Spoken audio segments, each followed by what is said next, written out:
അപമാനിക്കുകയും ഒക്കെ ചെയ്ത, അങ്ങനെ അത്തരം അപമാനങ്ങളൊക്കെ ഏൽക്കേണ്ടി വന്ന 4 പേരാണ് ഞങ്ങൾ.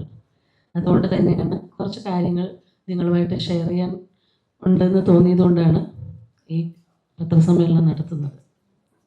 നിങ്ങൾക്ക് എല്ലാവർക്കും അറിയാം, അമ്മ അസോസിയേഷനിൽ സ്ത്രീകൾ മുൻനിരയിലേക്ക് വരണമെന്നും ഒരു സ്ത്രീകൾക്ക് ഭരിക്കുന്ന, സ്ത്രീകൾ ഭാരവാഹികളായിട്ടുള്ള ഒരു നേതൃനിര വരണമെന്നും ഏറ്റവും കൂടുതൽ അമ്മ സംഘടനയിൽ നിന്നുകൊണ്ട് തന്നെ ഫൈറ്റ് ചെയ്ത ഒരാളാണ് ഞാൻ.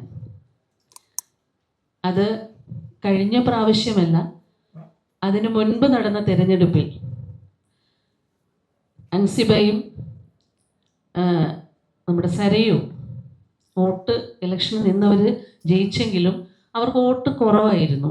അതുകൊണ്ട് തന്നെ അവരെ സ്ത്രീകളുടെ നമുക്ക് സംവരണ സീറ്റുകളായിരുന്നു, അതിനേക്കാൾ കൂടുതൽ വോട്ട് നമ്മുടെ മറ്റൊരു അംഗത്തിന് കിട്ടിയതുകൊണ്ട് അവരെ ഒഴിവാക്കാൻ ശ്രമിച്ചൊരു സാഹചര്യം ഉണ്ടായിരുന്നു. പിന്നീട് കമ്മിറ്റി തീരുമാനിക്കാമെന്ന് പറഞ്ഞ നിമിഷത്തിൽ ഞങ്ങൾ ജനറൽ ബോഡിയിൽ സ്ത്രീകൾ ശബ്ദമുയർത്തുകയും അത് സാധിക്കില്ല, ഞങ്ങൾ തിരഞ്ഞെടുത്ത വനിതാ അംഗങ്ങളാണ്, ഇവരെ തന്നെ ആ കമ്മിറ്റിയിൽ ഉൾപ്പെടുത്തിയ, ഈ ജനറൽ ബോഡിയിൽ തന്നെ ഇവിടെ വെച്ച് തന്നെ ഉൾപ്പെടുത്തണമെന്ന് ശക്തമായി വാദിക്കുകയും അതിൻ്റെ അടിസ്ഥാനത്തിൽ അൻസിബയും സരയും ആ കമ്മിറ്റിയിൽ, എക്സിക്യൂട്ടീവ് കമ്മിറ്റിയിലേക്ക് തിരഞ്ഞെടുക്കപ്പെടുകയും ചെയ്യുകയാണുണ്ടായത്. അതിനുശേഷം ഒരു പ്രത്യേക സാഹചര്യത്തിലാണ്, നമുക്ക് എല്ലാവർക്കും അറിയാവുന്നതാണ് ആ സാഹചര്യം. ലാലേട്ടൻ രാജിവെക്കുന്നു, പിന്നാലെ ജനറൽ സെക്രട്ടറിയായ സിദ്ദിഖ് രാജിവെക്കുന്നു. ആ സമയത്ത് ആ കമ്മിറ്റിയിലും അതിനെ തുടർന്നുണ്ടായ അഡോ കമ്മിറ്റിയിലും അൻസിബയും ഉണ്ടായിരുന്നതാണ്. പിന്നീട് അതിനെക്കുറിച്ചൊക്കെ നമുക്ക് വിശദമായിട്ട് ചർച്ചയിലേക്ക് വരേണ്ടതുണ്ട്. അതുകൂടാതെ തന്നെ കഴിഞ്ഞ തെരഞ്ഞെടുപ്പ് കാലത്ത് ഒരു പ്രത്യേക സാഹചര്യം തന്നെയായിരുന്നു. അവസാന നിമിഷത്തിലാണ് സ്ത്രീകൾ നയിക്കട്ടെ എന്നൊരു തീരുമാനം ഉണ്ടാകുന്നതും ഈ സ്ത്രീകൾ പല കുറുക്ക് വഴികളിലൂടെയും ജയിക്കാൻ വേണ്ടിയിട്ട് പല കുറുക്ക് വഴികളും ചെയ്യുമല്ലോ, അതിൽ അവർ വിജയിക്കുകയും അവർ ഭാരവാഹികളാകുകയും ചെയ്തു. അതിൽ പലർക്കും പല സംശയങ്ങൾ ഇപ്പോഴും നിലനിൽക്കുന്നും ഉണ്ട്. എന്നാൽ തിരഞ്ഞെടുക്കപ്പെട്ടതിന് ശേഷം ഈ ഭാരവാഹികളെ ഞങ്ങൾ അംഗങ്ങൾ എല്ലാവരും തന്നെ പൂർണ്ണ സപ്പോർട്ടോടുകൂടി തന്നെയാണ് നിന്നിട്ടുള്ളത്. പക്ഷേ അവർ അമ്മയിലെ അംഗങ്ങളായ ഈ 500 ആൾക്കാർക്കും ഒരു രീതിയിലുള്ള അംഗങ്ങളുടെ ക്ഷേമത്തിന് വേണ്ടി ഒരു രീതിയിലും അവർ പ്രവർത്തിച്ചിട്ടില്ല. അവർ ചെയ്തത് അവരുടെ വ്യക്തിപരമായ നേട്ടങ്ങൾക്കും മറ്റ് ചില അജണ്ടകൾ നടപ്പാക്കാനും വേണ്ടിയിട്ട് ഉള്ള ഒരു പ്രവർത്തികളാണ് അവിടെ ചെയ്തിട്ടുള്ളത്. അതിനെ തുടർന്ന് പിന്നെ അധികാരമോഹം, ഞാനാണോ വലുത്, നീയാണോ വലുത്, പ്രസിഡന്റും സെക്രട്ടറിയും തമ്മിലുള്ള ഈഗോ ക്ലാഷ്, രണ്ടുപേരും 2 ചേരിയിലായിട്ട് നിന്ന് 2 പേർക്കും അവരുടെ കൂടെ നിൽക്കുന്ന ഈ കമ്മിറ്റിയിലുള്ള ആൾക്കാരെ തമ്മിൽ പിരിപ്പിച്ച് അവരുടെ കൂടെ 2 പേരുടെയും കൂടെ നിൽക്കുന്ന ആൾക്കാരെ കൂട്ടുപിടിച്ചുകൊണ്ട് അങ്ങോട്ടും ഇങ്ങോട്ടും കള്ളക്കഥകളും ചെളിവാരിയെറിയലും എന്തൊക്കെയോ നടന്നു. അതൊക്കെ ഞങ്ങളെ പോലുള്ള അംഗങ്ങൾ അറിയുന്നത് തന്നെ മീഡിയയിലൂടെയാണ്. പിന്നീട് മീഡിയയിലൂടെ വന്ന വാർത്തകൾ കേൾക്കുമ്പോഴാണ് നമ്മൾ ഈ എക്സിക്യൂട്ടീവ് കമ്മിറ്റി അംഗങ്ങളെയും അതിനകത്തിരിക്കുന്ന ഭാരവാഹികളെയൊക്കെ വിളിച്ച് എന്താണ് അവിടെ സംഭവിക്കുന്നത്, വാർത്തകളൊക്കെ വരുന്നു. ഈ കാലത്തിൻ്റെ ഇടയ്ക്ക് അമ്മ സംഘടനയിൽ നടക്കാത്ത കാര്യങ്ങൾ, ഒരിക്കലും ഒരു സംഘടനയുടെ ഓഫീസിൽ നടക്കാൻ പാടില്ലാത്ത കാര്യങ്ങളാണ് ആ ഓഫീസിൽ നിന്ന് പുറത്തേക്ക് വന്ന വാർത്തകൾ. അപ്പോൾ ഒരു സ്ത്രീയെയാണ് ആദ്യം തന്നെ, മാനേജറായ സ്ത്രീയെയാണ് അവർ പുറത്താക്കുന്നത്.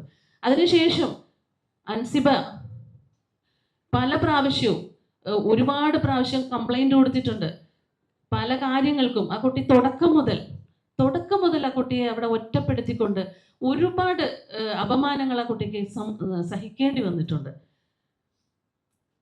സ്ത്രീകളായിട്ടുള്ള ആൾക്കാരാണ് ഭാരവാഹികൾ. അപ്പോൾ സ്ത്രീകൾക്കാണ് കൂടുതൽ പ്രാധാന്യം. ഒരു സ്ത്രീ ആ കുട്ടിയെ പരാതി കൊടുക്കുമ്പോൾ അവരെ സംരക്ഷിക്കാൻ ശ്രമിക്കാതെ അവരെ പരിഹസിക്കുകയും അവർക്കെതിരെ എന്തൊക്കെ ചെയ്യാൻ പറ്റും എങ്ങനെയൊക്കെ അവർ അപമാനിക്കാൻ പറ്റുമെന്നാണ് അവർ പിന്നെ ആലോചിച്ച് തീരുമാനിച്ച് പ്രവർത്തിച്ചുകൊണ്ടിരുന്നത്. അതൊന്നും ശരിയായ പ്രവണതയല്ല. അതുപോലെ തന്നെ ഈ അൻസിബ, ഇവർ വിമൻ കാർഡ് ഒക്കെ പറഞ്ഞുകൊണ്ടാണ് എന്തു പറഞ്ഞാലും പറയുന്നത് വിമൻ കാർഡ് എന്നാണ് പറയുന്നത്. കഴിഞ്ഞ തെരഞ്ഞെടുപ്പ് കാലത്ത് തന്നെ അൻസിബയെ കുറിച്ച് നമ്മുടെ അനൂപ് ചന്ദ്രൻ വളരെ മോശമായ തരത്തിൽ ഒരു വീഡിയോ ഇറക്കി. ആ വീഡിയോയെ കുറിച്ച് ശ്വേതാ മേനോനോട് നമ്മൾ പറഞ്ഞപ്പോൾ നമ്മളുടെ സീനിയർ ആയിട്ടുള്ളൊരു ലേഡി ആർട്ടിസ്റ്റാണ് പറയുന്നത്, വളരെ മോശമായി പോയി, ഇങ്ങനെ ഒരു വീഡിയോ ചെയ്തത് വളരെ മോശം, കുട്ടി വളരെ മാനസികമായിട്ട് തകർന്നിരിക്കുകയാണ്, അതുകൊണ്ട് ഒന്ന് പ്രതികരിക്കണം അതിനൊന്ന് പറഞ്ഞപ്പോൾ അന്ന് അവർ പറഞ്ഞത് എനിക്ക് വളരെ സന്തോഷമായി, അങ്ങനെ തന്നെ വേണം, അത് നന്നായി പോയി എന്നാണ് പറഞ്ഞത്. അതിനുശേഷമാണ് അൻസിബയ്ക്ക് ഒരുപാട് കാര്യങ്ങൾ, അതൊക്കെ നേരത്തെ പറഞ്ഞിട്ടുണ്ട്, അൻസിബ അത് വിശദീകരിക്കും. കഴിഞ്ഞ തെരഞ്ഞെടുപ്പ് അവർ കഴിഞ്ഞ ദിവസം ചെയ്തത് വളരെ മോശമായ കാര്യമാണ് ചെയ്തത്. എന്താ ചെയ്തത്? വിശ്വാസപൂർവം ഒരു ജനപ്രതിനിധി കൂടിയായ ഒരു സഹപ്രവർത്തകൻ, എത്രയോ വർഷങ്ങളായിട്ട് പരിചയമുള്ള സഹപ്രവർത്തകനാണ്, അദ്ദേഹം വളരെ പേഴ്സണലായിട്ട് സംസാരിച്ച ഒരു ഓഡിയോ ക്ലിപ്പ് അവർ പുറത്തുവിട്ടിരിക്കുകയാണ്. ആ ഓഡിയോ ക്ലിപ്പിൽ പല ഭാഗത്തും അവർ സംസാരിച്ചത് മ്യൂട്ട് ചെയ്തിട്ടുണ്ട്. ഏതൊരു പിഷാരടി സംസാരിച്ചത് മാത്രമാണ് മുഴുവനായിട്ടും കൊടുത്തിട്ടുള്ളത്. അത് വളരെ മോശമായിട്ടുള്ള കാര്യമാണ്, അതൊരു ക്രൈമാണ് സത്യം പറഞ്ഞാൽ. അപ്പം നമ്മൾ എല്ലാവരും ഭയന്നിരിക്കുകയാണ്. ഈ വീഡിയോ അവർ പറയുന്നു, ആ ഓഡിയോയിൽ തന്നെ പറയുന്നു എല്ലാ വീഡിയോ ക്ലിപ്പും ഉണ്ട്, എല്ലാ ഓഡിയോ ക്ലിപ്പും ഉണ്ട്. അപ്പം സംസാരിച്ചവരുടെയൊക്കെ അതൊക്കെ ഒരു തെറ്റായ രീതിയാണ്. പ്രത്യേകിച്ച് ഒരു സംഘടനയെ നയിച്ചു കൊണ്ടുപോയ ആളാണ്. പല സാഹചര്യത്തിലും പലർക്കും സംസാരിക്കേണ്ടതായിട്ട് വന്നിട്ടുണ്ട്, അവരോട് ഉണ്ടാവും.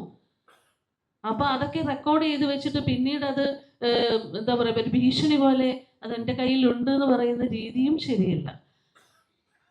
പിന്നെ കഴിഞ്ഞ തെരഞ്ഞെടുപ്പ് അവര് ആ വോയിസ് ക്ലിപ്പിൽ ഇന്നലെ പറഞ്ഞ ലാലേട്ടൻ രാജിവെച്ച സാഹചര്യം, അഡോക് കമ്മിറ്റിയെ കുറിച്ചൊക്കെ പറഞ്ഞിട്ടുണ്ട്. അപ്പൊ ലാലേട്ടൻ രാജിവെച്ച സാഹചര്യത്തെക്കുറിച്ചും ആ കമ്മിറ്റിയിലുണ്ടായിരുന്ന അൻസിബ തന്നെ പറയട്ടെ. എല്ലാവർക്കും എൻ്റെ വിനീതമായ നമസ്കാരം. ഞാൻ അമ്മയിലൊരു അംഗം എന്ന നിലയിലും ഒരു വ്യക്തി എന്ന നിലയിലുമാണ് വന്ന് സംസാരിക്കുന്നത്. കാരണം ഞാൻ നിങ്ങളോട് സംസാരിക്കണമെന്ന് കുറച്ച് ദിവസങ്ങളായി ആഗ്രഹിച്ചുകൊണ്ടിരിക്കുകയാണ്. അമ്മ എന്ന് പറയുന്ന സംഘടനയിൽ ഒരുപാട് ആഗ്രഹത്തോടെ തന്നെ വന്ന ഒരാളാണ് ഞാൻ അല്ലാതെ കമ്മിറ്റികളിൽ നിന്നിട്ടുള്ള എക്സ്പീരിയൻസ് ഉള്ള ഒരാളൊന്നുമല്ല. അവിടെ ക്യൂരിയോസിറ്റി കാരണവും ഇഷ്ടം കാരണവും തന്നെ കമ്മിറ്റിയിൽ വന്ന് നിന്ന് പ്രവർത്തിച്ച ഒരാളാണ്. അപ്പോൾ ആ കമ്മിറ്റിയിൽ നിന്ന് ദുരനുഭവങ്ങൾ ഉണ്ടാവുക എന്ന് പറയുമ്പോൾ ഭയങ്കര വിഷമമുണ്ട്. ഇപ്പോൾ ഉഷേത്ത പറഞ്ഞ ഒരു കാര്യമുണ്ട്, ഈ കമ്മിറ്റിക്ക് മുന്നേ ലാലേട്ടൻ പ്രസിഡന്റ് ആയിട്ടുള്ള ഒരു കമ്മിറ്റി ഉണ്ടായിരുന്നു. ആ കമ്മിറ്റി പിന്നീട് പ്രത്യേക സാഹചര്യത്തിൽ അഡോക് കമ്മിറ്റിയായി മാറ്റേണ്ട ഒരു അവസ്ഥ വന്നിട്ടുണ്ടായിരുന്നു. അപ്പോൾ ആ അവസ്ഥ വന്നത് എല്ലാവർക്കും അറിയാവുന്ന കാര്യമാണ്. ഞങ്ങളുടെ ആ കമ്മിറ്റി മുന്നോട്ട് പോകുന്ന സമയത്ത്, ലാലേട്ടൻ പ്രസിഡന്റ് ആയിട്ടുള്ള കമ്മിറ്റി മുന്നോട്ട് പോകുന്ന സമയത്താണ് ഹേമ കമ്മിറ്റി റിപ്പോർട്ട് വരികയും അതിനെ തുടർന്ന് വളരെ പ്രശ്നങ്ങൾ രൂക്ഷമാവുകയും ചെയ്തു. അതിനിടയിൽ തന്നെ ജനറൽ സെക്രട്ടറിക്കെതിരെ വലിയ ഗുരുതരമായിട്ടുള്ള ആരോപണം വരികയും അദ്ദേഹം രാജിവെച്ച് പോവുകയും ചെയ്തു. അങ്ങനെ പ്രശ്നങ്ങൾ ഗുരുതരമായതോടെയാണ് പ്രസിഡന്റ് ആയിട്ടുള്ള ലാലേട്ടൻ ആ കമ്മിറ്റി പിരിച്ചുവിടുകയും ചെയ്തത്. അങ്ങനെ ആ കമ്മിറ്റി പിരിച്ചുവിട്ട സമയത്ത് ഇനി മുന്നോട്ട് എങ്ങനെ എന്നുള്ളൊരു ചോദ്യം വലുതായിരുന്നു. ആ ഒരു ചോദ്യത്തിന്റെ പുറത്താണ് ആ കമ്മിറ്റി തന്നെ വീണ്ടും അഡോക് കമ്മിറ്റി ആയത്. അതിന് മറ്റൊരു കാരണം കൂടെ ഉണ്ടായിരുന്നു കേട്ടോ. ആ കമ്മിറ്റി അന്ന് രാജിവെക്കുന്ന സമയത്ത് ജനറൽ ബോഡി നടക്കാൻ ഒരുപാട് മാസങ്ങൾ ബാക്കിയുണ്ടായിരുന്നു. അപ്പൊ അത്രയും മാസങ്ങൾ അമ്മയിൽ നടന്നുകൊണ്ടിരിക്കുന്ന പ്രവർത്തനങ്ങൾ മുന്നോട്ട് നീങ്ങണം. അത് നീങ്ങണം എന്നുണ്ടെങ്കിൽ അത് നോക്കി നടത്താൻ ഒരു കമ്മിറ്റി അത്യാവശ്യമായിരുന്നു എന്നുള്ളത് കൊണ്ട് മാത്രമാണ് അന്ന് ലാലേട്ടൻ പ്രസിഡന്റ് ആയിരുന്ന അതേ കമ്മിറ്റി വീണ്ടും അഡോക് കമ്മിറ്റി ആയിട്ട് മാറിയത്. ഇപ്പൊ ഞാൻ ആദ്യമായിട്ടാണ് അഡോക് കമ്മിറ്റി എന്നുള്ള പേരൊക്കെ കേൾക്കുന്നത്. എന്തായാലും അങ്ങനെ ഒരു കമ്മിറ്റി രൂപീകരിക്കപ്പെട്ടു. ആ കമ്മിറ്റിയാണ് പിന്നീട് കാര്യങ്ങൾ മുന്നോട്ട് കൊണ്ടുപോയത്. അതുപോലെ തന്നെ മറ്റൊരു ചോദ്യമായിരുന്നു സഞ്ജീവിനി എങ്ങനെ അഡോക് കമ്മിറ്റിക്ക് മുന്നോട്ട് കൊണ്ടുപോകാൻ പറ്റും എന്നുള്ളത്. സഞ്ജീവിനി നമ്മുടെ ആ കമ്മിറ്റി രാജിവെച്ച് അഡോക് കമ്മിറ്റി ആവുന്നതിന് മുന്നേ തീരുമാനമെടുത്ത ഒരു പ്രൊജക്റ്റായിരുന്നു. അതായത് ഞാൻ തന്നെ മുന്നേ പല ഇൻ്റർവ്യൂകളിലും പറഞ്ഞിട്ടുണ്ട്, വിഷ്ണു ഉണ്ണികൃഷ്ണൻ്റെ മെഡിസിൻ പ്രൊവൈഡ് ചെയ്യുന്ന കമ്പനിയിൽ നിന്നാണ് സഞ്ജീവിനിയിലുള്ള അംഗങ്ങളായിട്ടുള്ള നമ്മുടെ ആളുകൾക്കെല്ലാം മരുന്നുകൾ എത്തുന്നത്. അപ്പോൾ സഞ്ജീവിനി പ്രവർത്തനങ്ങൾ തുടങ്ങുന്നതും സഞ്ജീവിനി തുടങ്ങാമെന്ന് തീരുമാനിക്കുന്ന സമയത്ത് ജനറൽ സെക്രട്ടറി ആയിട്ടുണ്ടായിരുന്ന സിദ്ദിഖിക്ക അവിടെ ഉണ്ടായിരുന്നു. അപ്പോൾ അങ്ങനെയാണ് വിഷ്ണു ഉണ്ണികൃഷ്ണനായിട്ട് സംസാരിക്കുന്നതും മറ്റു 3 കൊട്ടേഷൻ എടുക്കുന്നതും. അങ്ങനെ വിളിച്ച മൊത്തം കൊട്ടേഷനുകളിൽ നിന്നും ഏറ്റവും വില കുറഞ്ഞ രീതിയിൽ നമുക്ക് ഏറ്റവും നല്ല മെഡിസിൻ പ്രൊവൈഡ് ചെയ്യാം എന്ന് പറഞ്ഞുകൊണ്ട് വിഷ്ണു ഉണ്ണികൃഷ്ണന്റെ ആ ഒരു കൊട്ടേഷൻ നമ്മൾ ഏറ്റെടുക്കുകയും അങ്ങനെ സഞ്ജീവിനി പദ്ധതിയിൽ വിഷ്ണു ഉണ്ണികൃഷ്ണന്റെ കമ്പനിയെ ഉൾപ്പെടുത്തുകയും മരുന്നുകൾ കൃത്യമായി അയച്ചു കൊടുക്കുകയും ചെയ്തത്. പക്ഷെ നമ്മൾ സഞ്ജീവിനി പ്രൊജക്ട് ഓൺ ആയതിനു ശേഷമായിരുന്നു ജനറൽ സെക്രട്ടറി അവിടുന്ന് സ്ഥാനമൊഴിയുന്നതും ഈ കമ്മിറ്റി അഡോ കമ്മിറ്റിയായി മാറുന്നതും. അപ്പൊ ആ അഡോ കമ്മിറ്റി തീരുമാനിച്ചത് ഓൾറെഡി പ്ലാൻ ചെയ്തു വെച്ച സഞ്ജീവിനി പ്രൊജക്ട് നമുക്ക് മുന്നോട്ട് കൊണ്ടുപോകണം. കാരണം 5000 രൂപ കൊണ്ട് മരുന്നുൾപ്പെടെ ജീവിത ചെലവ് മൊത്തം താങ്ങി നിർത്തുന്ന ഒരുപാട് മെമ്പേഴ്സ് ഉണ്ട് അമ്മയിൽ. അപ്പൊ നമുക്ക് അത്ഭുതമായിരുന്നു 5000 രൂപയ്ക്ക് മരുന്നും വാങ്ങി ഒരു മാസം അവർ ചെലവും കഴിയുക എന്ന് പറയുമ്പോൾ. അപ്പൊ അവർക്ക് നമ്മൾ ഈ മരുന്ന് കൊടുക്കുകയാണെന്നുണ്ടെങ്കിൽ ആ 5000 രൂപ അവർക്ക് അവരുടെ ജീവിത നിത്യ ചെലവുകൾക്ക് ഉപയോഗിക്കാമല്ലോ എന്നുള്ള ചിന്തയിൽ തുടങ്ങിയതാണ് സഞ്ജീവിനി. അപ്പൊ അഡോ കമ്മിറ്റി അത് ഏറ്റെടുത്ത് സഞ്ജീവിനി പ്രൊജക്ട് തുടങ്ങി എല്ലാവർക്കും കഴിഞ്ഞ ജനുവരി 26-നായിരുന്നു സഞ്ജീവിനി ലോഞ്ച് ചെയ്തത്. സഞ്ജീവിനി ലോഞ്ച് ചെയ്ത സമയത്ത് അന്ന് അവിടെ മമ്മൂക്ക ഉണ്ടായിരുന്നു, ലാലേട്ടൻ ഉണ്ടായിരുന്നു, ശ്രീനിവാസൻ സാർ ഉണ്ടായിരുന്നു, സുരേഷ് ഗോപി സാർ ഉണ്ടായിരുന്നു, അമ്മയുടെ മറ്റു പല അംഗങ്ങളും ഉണ്ടായിരുന്നു. അപ്പം നമ്മുടെ സ്ഫടികം ജോർജ് സാറിന്, നമ്മുടെ ബീന കുമ്പളങ്ങി ചേച്ചി, അങ്ങനെ കുറെ പേർക്ക് മരുന്നുകൾ കൊടുത്തിട്ടായിരുന്നു നമ്മളതിന് തുടക്കം കുറിച്ചത്. അതൊരു നല്ല കാര്യമാണ് ചെയ്തത്. അത് അഡോ കമ്മിറ്റി ആവുന്നതിന് മുന്നേ ആ കമ്മിറ്റി എടുത്ത തീരുമാനമായിരുന്നു അത്. അതാണ് നടപ്പിലാക്കിയത്. അതിനെങ്ങനെയാണ് ചോദ്യം ചെയ്യണമെന്ന് എനിക്ക് മനസ്സിലാവണില്ല. നല്ലൊരു കാര്യം ചെയ്തതിനെയാണോ ഇത്രയും കുറ്റപ്പെടുത്തുന്നതെന്ന് എനിക്ക് മനസ്സിലായിട്ടില്ല. അതുപോലെ തന്നെ ഈ കമ്മിറ്റി ഇപ്പൊ ഞാൻ മറ്റൊരു ചോദ്യം കേട്ടു, ലാലേട്ടൻ പ്രസിഡന്റ് ആയിട്ടുള്ള കമ്മിറ്റിക്ക് തന്നെ അഡോ കമ്മിറ്റി ആയിട്ട് മാറാൻ അവസരം കിട്ടി. ശ്വേതാ മേനോൻ പ്രസിഡന്റ് ആയിട്ടുള്ള കമ്മിറ്റിക്ക് എന്തുകൊണ്ട് അഡോ കമ്മിറ്റി ആവാൻ പറ്റിയില്ല? എനിക്ക് മനസ്സിലായിട്ടുള്ള ഉത്തരവാണ് ഞാൻ പറയുന്നത്. ലാലേട്ടൻ പ്രസിഡന്റ് ആയിരുന്ന കമ്മിറ്റി അഡോ കമ്മിറ്റിയായി മാറിയതിന്റെ സാഹചര്യം എന്ന് വെച്ചാൽ ജനറൽ ബോഡി നടക്കാൻ ഒരുപാട് മാസങ്ങൾ ബാക്കി നിൽക്കുന്നു എന്നിരിക്കെ ഒരു കമ്മിറ്റി അവിടെ അനിവാര്യമാണ്. കാരണം ഒരു ജനറൽ ബോഡി കൂടിയാലേ മറ്റൊരു കമ്മിറ്റിയെ തിരഞ്ഞെടുക്കാൻ പറ്റുള്ളൂ. ഇപ്പൊ ജനറൽ ബോഡി നടത്താൻ ഭയങ്കരമായിട്ടുള്ള ഒരു സാമ്പത്തികം വേണം. അപ്പൊ അത്ര എക്സ്പെൻസ് നമുക്ക് ആ സമയത്ത് മുടക്കാനും പറ്റില്ല. അങ്ങനെ ഇരിക്കെ ഇതേ കമ്മിറ്റി തന്നെ അഡോ കമ്മിറ്റി ആവേണ്ട ആവശ്യകതയുണ്ടെന്ന് മനസ്സിലാക്കുകയും അതേസമയം തന്നെ ആ കമ്മിറ്റിക്കെതിരെ അമ്മ സംഘടനയ്ക്കുള്ളിൽ ഒരു അലിഗേഷനും ഇല്ലായിരുന്നു. ഒരു സാമ്പത്തിക ക്രമക്കേടോ മറ്റ് അലിഗേഷൻസോ ഒന്നും ഇല്ലായിരുന്നു.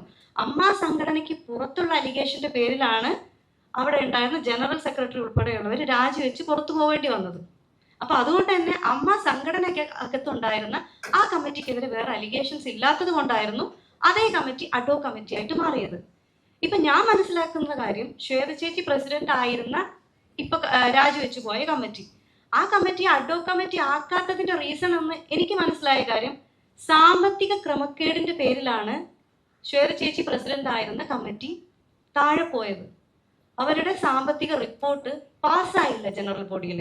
അപ്പൊ സാമ്പത്തിക ക്രമക്കേട് നേരിടുന്ന ഒരു കമ്മിറ്റിയെ എങ്ങനെയാണ് അഡോ കമ്മിറ്റി ആയിട്ട് മാറ്റാൻ ജനറൽ ബോഡിക്ക് തോന്നുക? ലോജിക്കലി ഒരിക്കലും ജനറൽ ബോഡി അങ്ങനെ ചിന്തിക്കില്ല. അതാണ് അന്ന് അവിടെ നടന്നിട്ടുണ്ടായിരുന്നത്. അപ്പൊ അതുകൊണ്ടാണ് ശ്വേത ചേച്ചി പ്രസിഡന്റ് ആയിരുന്ന ആ കമ്മിറ്റിയെ തന്നെ വീണ്ടും അഡോ കമ്മിറ്റി ആക്കാതിരുന്നത്. ഇനി ഇതിലുള്ള വേറൊരു കാര്യം കൂടെ നമ്മൾ എടുത്തു പറയേണ്ടതാണ്. സാമ്പത്തിക ആരോപണം നേരിടുന്ന ഈ രാജിവെച്ച കമ്മിറ്റിയെ അഡോ കമ്മിറ്റി ആക്കിയിട്ടില്ലെങ്കിലും ആ കമ്മിറ്റിയിൽ ഉണ്ടായിരുന്ന ഡോക്ടർ റോണി ഡേവിഡ്, ആശ അരവിന്ദ് എന്നിവരെ അഡോ കമ്മിറ്റിയിൽ ഉൾപ്പെടുത്തിയിട്ടുണ്ട്. ആശ അരവിന്ദ് ചേച്ചി റിസൈൻ ചെയ്തു എന്നാണ് ഞാൻ അറിഞ്ഞു. പക്ഷെ റോണി ഡേവിഡ് അദ്ദേഹം ഇപ്പോഴും ഉണ്ട്.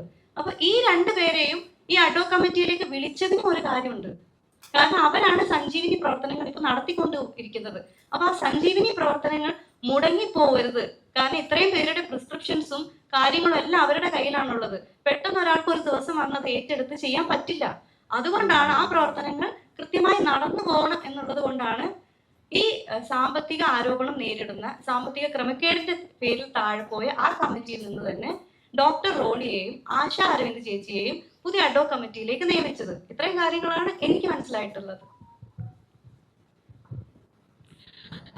ഇനി കഴിഞ്ഞ അവർ ഉന്നയിച്ച മറ്റൊരു ആരോപണം എന്ന് പറയുന്നത് ജനറൽ ബോഡിയിൽ അവരെ ഒരുപാട് മോശമായിട്ട് പല പേരെടുത്ത് പറഞ്ഞിട്ടുണ്ട്. മാല വാണി വിശ്വനാഥ്, അതുപോലെ ബാബുരാജ് സിദ്ദിഖ്, ഇവരുടെയൊക്കെ പേരെടുത്ത് പറഞ്ഞിട്ടുണ്ട്. ഫഹാജ, മജീദ് ഖാൻ, അങ്ങനെ കുറെ പേരുടെ പേര് പറഞ്ഞിട്ടുണ്ട്. അശ്ലീലം പറഞ്ഞു എന്നാണ് ആ ഓഡിയോ ക്ലിപ്പിൽ അവർ ആരോപിച്ചിരിക്കുന്നത്.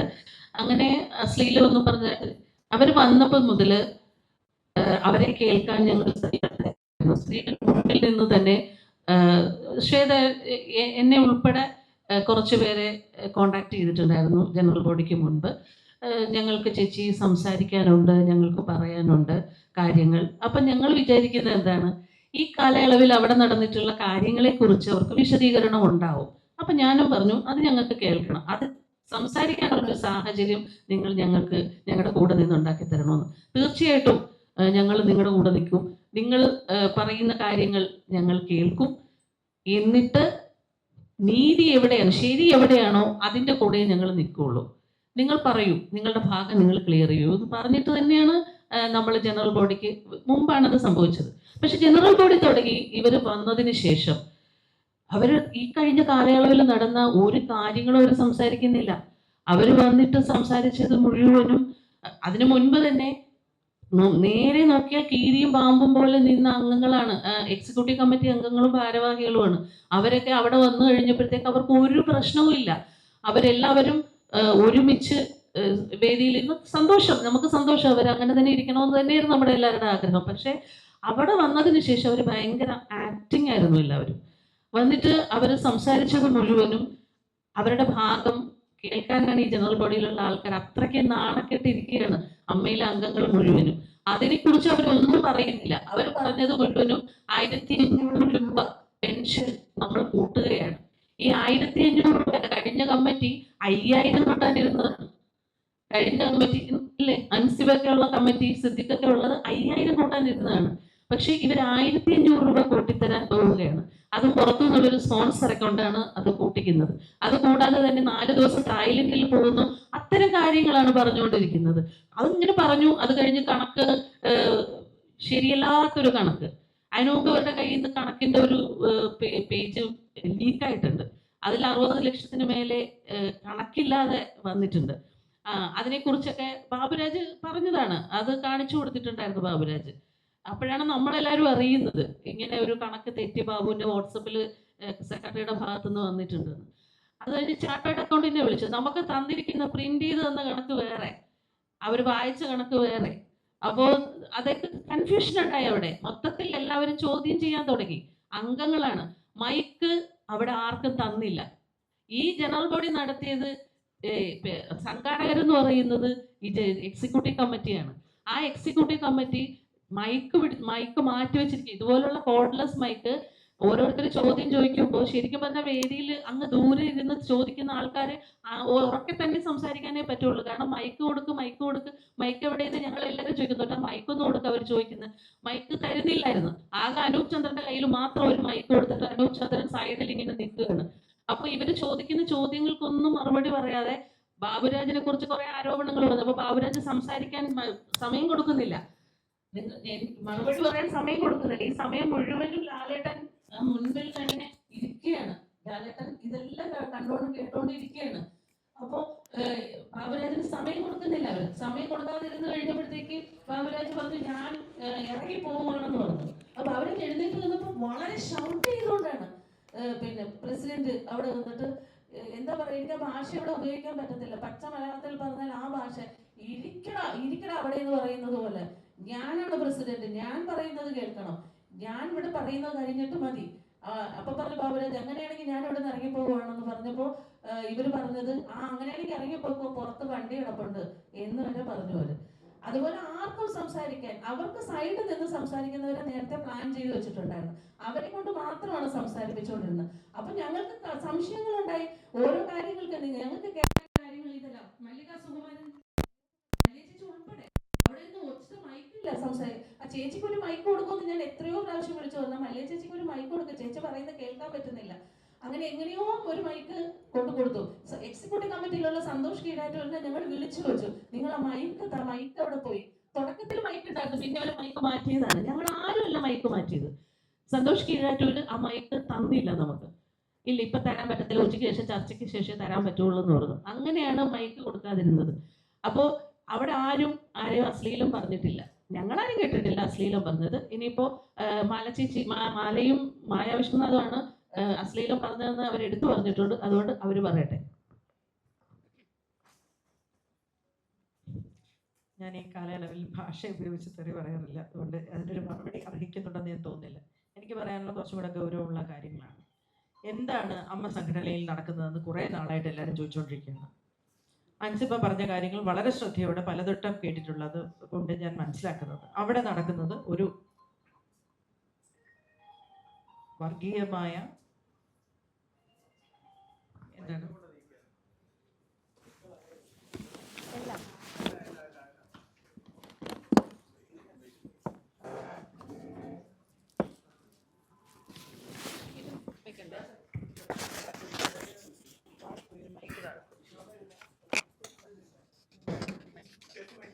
ഇത്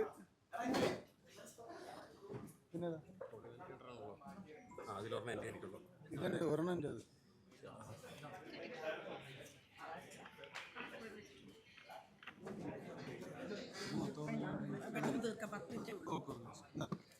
പത്ത് മിനിറ്റേ ഉള്ളൂ എന്നുള്ളതുകൊണ്ടേ നമുക്ക് ഇപ്പം എനിക്ക് പറയാനുള്ളത്, നമ്മൾ പ്രതീക്ഷിക്കാത്തതും നമ്മൾ വിചാരിക്കാത്തതും 32 വർഷമായി അമ്മയിൽ നടക്കാത്തതുമായ കാര്യങ്ങൾ അവിടെ നടക്കുന്നതായിട്ടാണ് ഞങ്ങൾ സംശയിക്കുന്നത്. അതിനെനിക്കൊരു ആധാരവുമുണ്ട്, വെറുതെ പറയുന്നതല്ല. നിങ്ങൾ ഈ വീഡിയോ എത്ര പേര് ശ്രദ്ധിച്ചിട്ടുണ്ടെന്ന് അറിയില്ല, ഞാനൊന്ന് പ്ലേ ചെയ്യാം.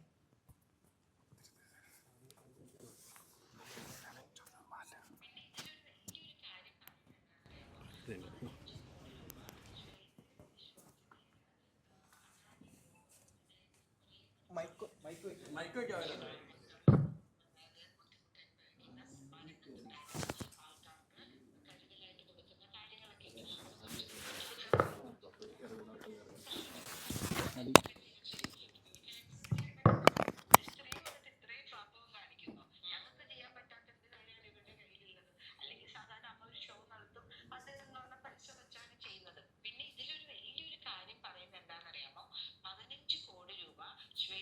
വിശ്വാസ്യതയില് അദാനി ഗ്രൂപ്പ് ഇവരുടെ കുറെ പരിപാടികളുണ്ട്. ഒന്നാമത്തെ കാര്യം, ഒരു മൾട്ടിനാഷണൽ കമ്പനിയിൽ നിന്നും ശ്വേതയുടെ വിശ്വാസ്യതയിൽ കൊണ്ടുവരുമെന്ന് പറയുന്നത് മറ്റൊരു പ്രധാനപ്പെട്ട രാഷ്ട്രീയ പാർട്ടിയുടെ സംസ്ഥാന നേതാവാണ്. ഞങ്ങളുടെ അറിവിൽ അവർ അമ്മയുടെ മെമ്പറല്ല. അവർക്ക് അമ്മയുമായിട്ട് എന്താണ് ബന്ധം എന്നും ഞങ്ങൾക്കറിയില്ല. ഞങ്ങൾക്ക് മൾട്ടിനാഷണൽ കമ്പനിയുടെ 15 കോടി രൂപ ആവശ്യമില്ല എന്നതാണ് ഞങ്ങളുടെ പ്രധാനപ്പെട്ട ഒരു കാര്യം. ഇത് സംസ്ഥാന നേതാവാണ്, മുൻ കൗൺസിലറാണ്, ശ്രീമതി പത്മജ എന്നാണ് ഞാൻ മനസ്സിലാക്കുന്നത്. വീഡിയോ ഞാൻ അയച്ചു തരാം ആർക്കെങ്കിലും താല്പര്യമുണ്ട്. അപ്പം ഇവര് എങ്ങനെയാണ് ഈ വിഷയം സംസാരിക്കുന്നത്? ഇവര് അമ്മയുടെ നേതാവാണോ? ശ്വേത പലവട്ടം പറഞ്ഞു അവർ കോൺഗ്രസ് ആണ്. അവർക്ക് കോൺഗ്രസ് ആകാം, BJP ആകാം, CPM ആവാം, അല്ലെങ്കിൽ CPI ആകാം. ഞങ്ങൾക്ക് ആർക്കും അതിൽ ഒരു വിരോധവും ഇല്ല, ഒരു അയിത്തവുമില്ല. ഇതെല്ലാം തന്നെ ജനാധിപത്യ രീതി ഇന്ത്യയിൽ ഉള്ള പാർട്ടികളാണ്. പക്ഷേ ഇവിടെ ഇതിൻ്റെ അജണ്ടകൾ നടപ്പിലാക്കാൻ ശ്രമിക്കുമ്പോൾ അത് ഞങ്ങൾ എതിർക്കും. അത് ചോദ്യം ചെയ്യുന്ന ഒരാളായിരുന്നു അൻസിബ. അൻസിബ എന്ന മുസ്ലിം നാമധാരിയായ വ്യക്തിയെ വർഗീയവാദിയാക്കി, ജിഹാദിയാക്കി അവിടെ നിന്ന് ഓടിക്കാനുള്ള ശ്രമമാണ് അവിടെ നടന്നുകൊണ്ടിരുന്നത്. അവരെ ഹിന്ദു അമ്പലത്തിൽ നിന്നും പണം വാങ്ങിച്ചതിൻ്റെ പേരിൽ അവര് വർഗീയത നടപ്പിലാക്കി എന്ന് വ്യക്തിപരമായി ഓരോരുത്തരെയും വിളിച്ചു പറഞ്ഞ് അവിടെ ഒരു ധ്രുവീകരണം ഉണ്ടാക്കാൻ ശ്രമിക്കുന്നു എന്നുള്ളതിന് എനിക്ക് ആരോപണമല്ല, എൻ്റെ അനുഭവമാണ്. എന്നെ വിളിച്ച് എന്താണ് പലവട്ടം നിങ്ങൾ കേട്ട് കാണും, മാലാപാർവതിയാണ് ഗൂഢാലോചനയുടെ പിന്നിലെന്ന് നിങ്ങൾ പലവട്ടം കേട്ട് കാണും. എന്താണ് ആ ഗൂഢാലോചന? എന്തുകൊണ്ടാണ് ശ്വേത എനിക്ക് മൈക്ക് തരാതെ വട്ടം പിടിച്ചു തന്നത് ജനറൽ ബോഡിയിൽ? ഞാൻ സംസാരിക്കാൻ പാടില്ല, മീഡിയ പോ എന്നാണ് പറയുന്നത്. ഇത് ഞാൻ പറയുന്നത് ഇന്ന് രമേശ് പിഷാരടിയുടെ ഒരു ഫോൺ സംഭാഷണം ഒരു അജണ്ടയോടുകൂടി അവർ പുറത്തുവിട്ടതിന് ശേഷം അവർക്ക് ആ മാന്യത കൊടുക്കേണ്ടതില്ല. അതുകൊണ്ടാണ് വ്യക്തിപരമായ ഒരു സംഭാഷണം, അതിനൊരു തെളിവും കൂടിയുണ്ട്. ഒരാൾ കൂടി ആ കോൺ കോളിൽ ഉണ്ടായിരുന്നു എന്നുള്ള ധൈര്യത്തിലാണ് ഞാൻ ഇത് പറയുന്നത്. അൻസിബയുടെ വിഷയം വിളിച്ചപ്പോൾ എന്നോട് പറഞ്ഞത് അവർ 4 പേരെ കൺവേർട്ട് ചെയ്യാൻ നോക്കി. അപ്പം ഞാൻ പറഞ്ഞു, ശ്വേത എന്ത് സംസാരിക്കുന്നത്? അങ്ങനെ സംസാരിക്കല്ലേ, അങ്ങനെ സംസാരിക്കരുത്.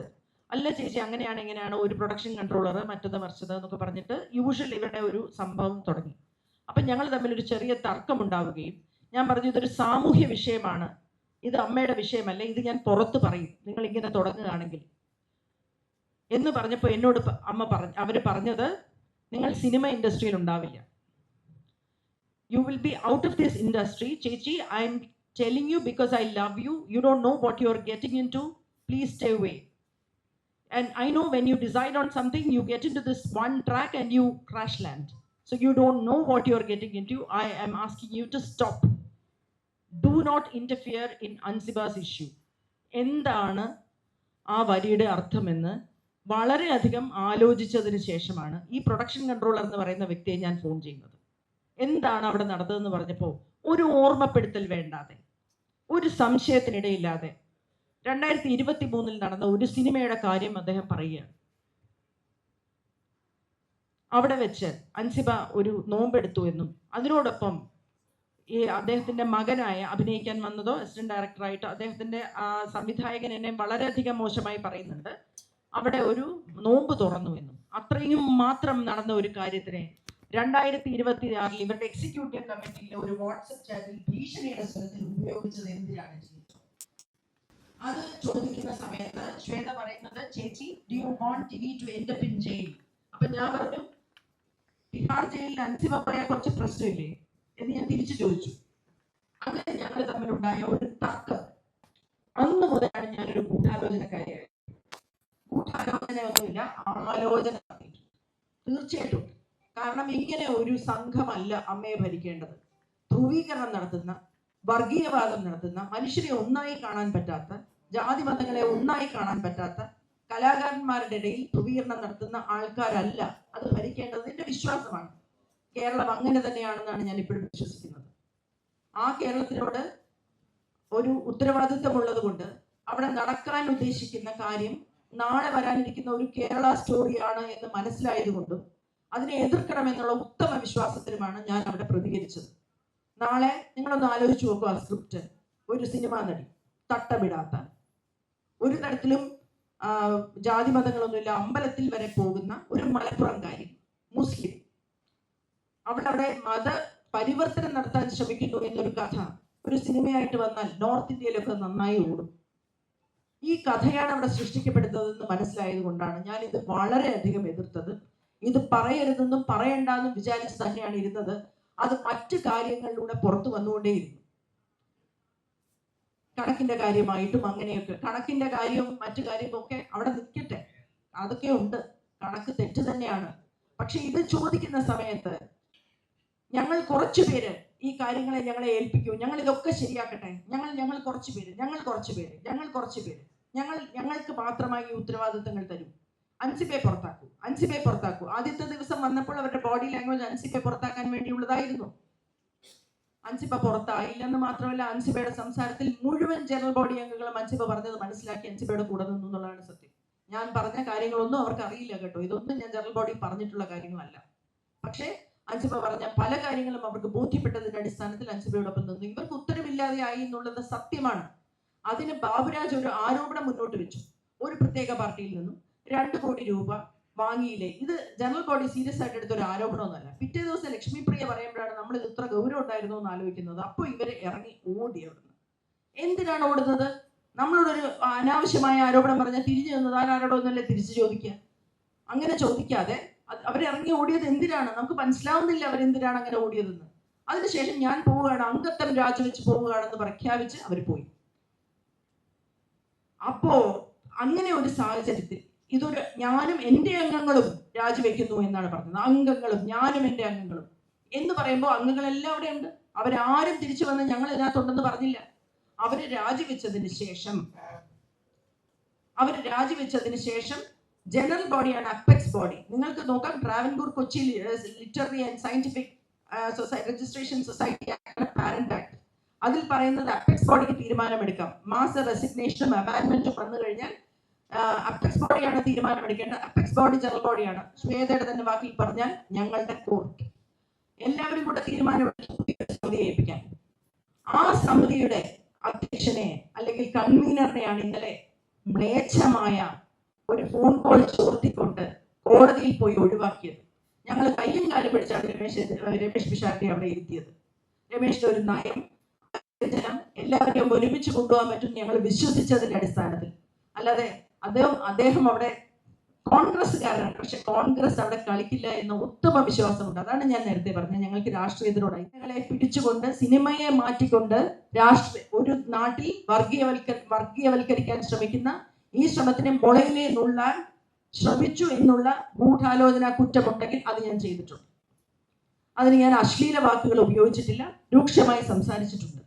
ഇതാണ് എനിക്ക് പറയാനുള്ളത്. നിങ്ങളുടെ ചോദ്യങ്ങൾ ഞാൻ എടുക്കാം.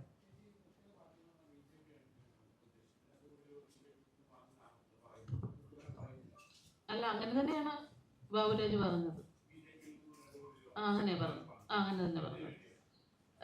കാൻഡിഡേറ്റ്സിനെ മത്സരിക്കാൻ കൊടുക്കാം എന്ന് പറഞ്ഞിട്ട്, സ്ഥാനാർത്ഥികളെ കൊടുക്കാമെന്ന് പറഞ്ഞിട്ട് അങ്ങനെ പറഞ്ഞത്. പക്ഷെ അതവിടെ നിന്ന് അവർക്ക് ക്ലിയർ ചെയ്യായിരുന്നല്ലോ. അങ്ങനെ അവർ വാങ്ങിയിട്ടില്ലായിരുന്നെങ്കിൽ ജനറൽ ബോഡിയല്ലേ. ശ്വേതാ മേനോൻ എപ്പോഴും സംസാരിക്കുന്നത്, മീഡിയയുടെ മുമ്പിൽ വന്ന് സംസാരിക്കുന്നത്, ഞങ്ങളുടെ കോടതി എന്ന് പറയുന്നത് ജനറൽ ബോഡിയാണ്, അമ്മയുടെ ജനറൽ ബോഡിയാണ്.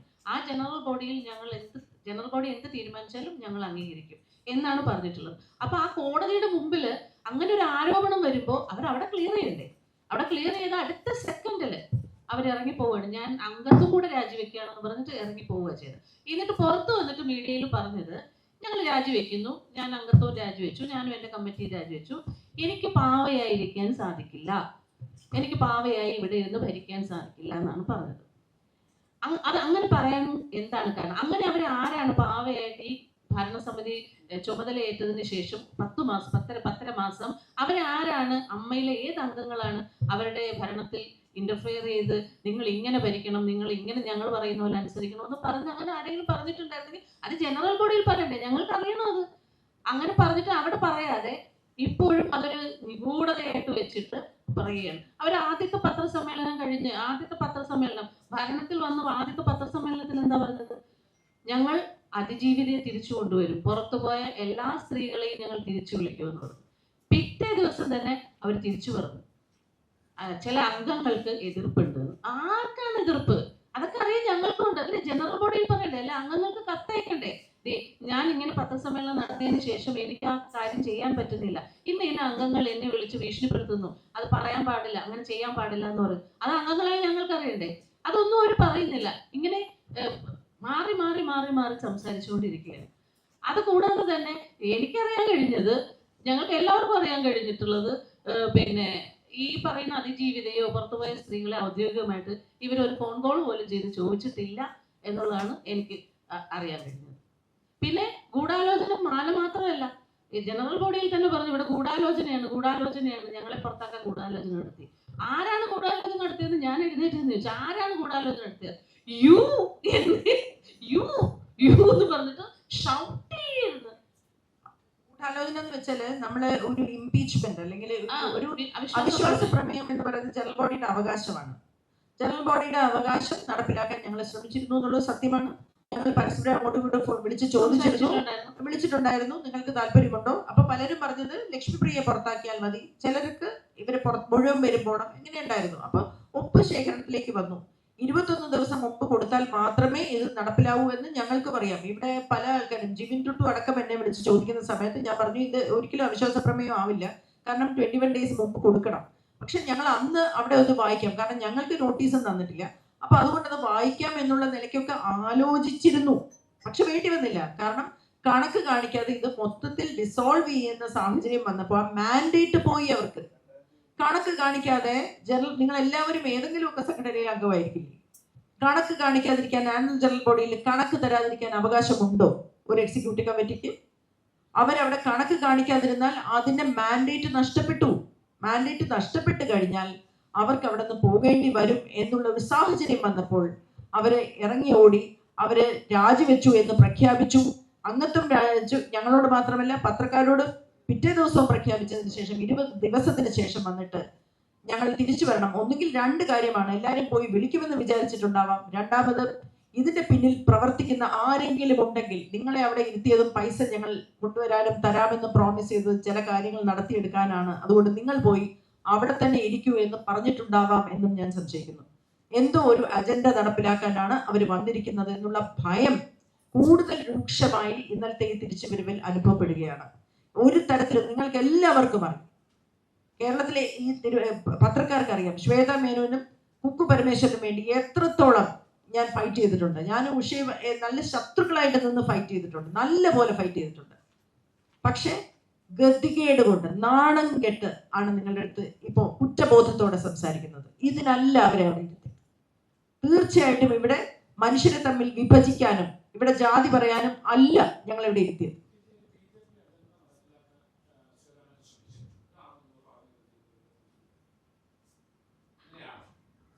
അതെ, അതാണ് അതിനുള്ള ഒരു അജണ്ട അവരുടെ കയ്യിൽ ഉണ്ടായിരുന്നു. ലക്ഷ്മിപ്രിയ ആ ഒരു കൂട്ടുകെട്ട് അതായിരുന്നു. അതിനുശേഷം അതുകൊണ്ടാണല്ലോ എന്നെ ജിഹാദി എന്ന് വിളിച്ചു ലക്ഷ്മിപ്രിയ. പിന്നീട് എന്നെ വിളിച്ചു പറഞ്ഞ് ഞാൻ ട്രോൾ ചെയ്താണെന്ന്. ജിഹാദി എന്ന് വിളിച്ചിട്ടാണോ ഒരാളെ ട്രോളുന്നത് എനിക്ക് മനസ്സിലാകുന്നില്ല. ലക്ഷ്മിപ്രിയയുടെ ഒരു പ്രസ് കോൺഫറൻസ് നിങ്ങൾ എല്ലാവരും ശ്രദ്ധിച്ചു കാണും. അവരതിനകത്ത് ലക്ഷ്മിപ്രിയ അവിടെ ഗൂഢമായി പറഞ്ഞിരുന്നു, തമാശയ്ക്ക് പറഞ്ഞു, തീരെ തമാശയല്ലാതെ പ്രസ് കോൺഫറൻസിൽ അൻസിബയുടെ പിന്നിൽ മത തീവ്രവാദികൾ ഉണ്ടെന്ന് പറഞ്ഞ് നിങ്ങൾ എല്ലാവരും കേട്ടതല്ലേ? നിങ്ങൾ ചോദിച്ചോ ആരാണ് ആ മത തീവ്രവാദികളെന്ന്? തെളിവ് ചോദിക്കാത്തത് എന്താ? സാധാരണ വന്ന് മലയാളികളോട് സംസാരിച്ചിട്ട് പോയാൽ നിങ്ങൾ പുറകെ നടന്ന് ചോദിക്കുമല്ലോ അത് പുറത്തു വിടാൻ. എന്താ വിടാത്ത? എന്താ ചോദിക്കാത്ത? എന്തുകൊണ്ടാണ് അവർ ഇപ്പോഴും അത് പറഞ്ഞിട്ട് ഇവിടെ സ്വസ്ഥമായി നടക്കാൻ സാധിക്കുന്നത്? എന്തെല്ലാം പറഞ്ഞ് വ്യക്തിപരമായി ആക്ഷേപിച്ചു. ആ ക്ലിപ്പ്, ഒരു ചാനലിൽ വന്ന ക്ലിപ്പ് കഴിഞ്ഞിട്ട് അൻസിബേനെ വിളിച്ചു പറയുകയാണ്, ചേച്ചി 9 മാസം ഞാൻ ഇതാണ് അനുഭവിച്ചുകൊണ്ടിരുന്നത്. ഒരു കാര്യം പറയുമ്പോൾ, പണം വെട്ടിക്കരുതെന്ന് പറയുമ്പോൾ, എക്സിക്യൂട്ടീവ് കമ്മിറ്റിയിൽ തീരുമാനമെടുത്ത പണമേ ചെലവാക്കാവുള്ളൂ എന്ന് പറയുമ്പോൾ, ധൂർത്ത് നടത്തരുതെന്ന് പറയുമ്പോൾ, ഈ പണം ഇതിനുള്ളതല്ല എന്ന് പറയുമ്പോൾ, വ്യക്തിപരമായി ഇരുന്ന് ഇതുപോലത്തെ അശ്ലീലം പറഞ്ഞ് എന്നെ മുഴുവൻ സമയം നോക്കിയും അത് കേട്ട് ചിരിച്ചുകൊണ്ടിരുന്ന കുറെ പേരെയുമാണ് ഞാൻ അവിടെ കണ്ടത്. ചേച്ചി ഇതാണ് ഞാൻ അനുഭവിച്ചത് എന്ന് പറയുക.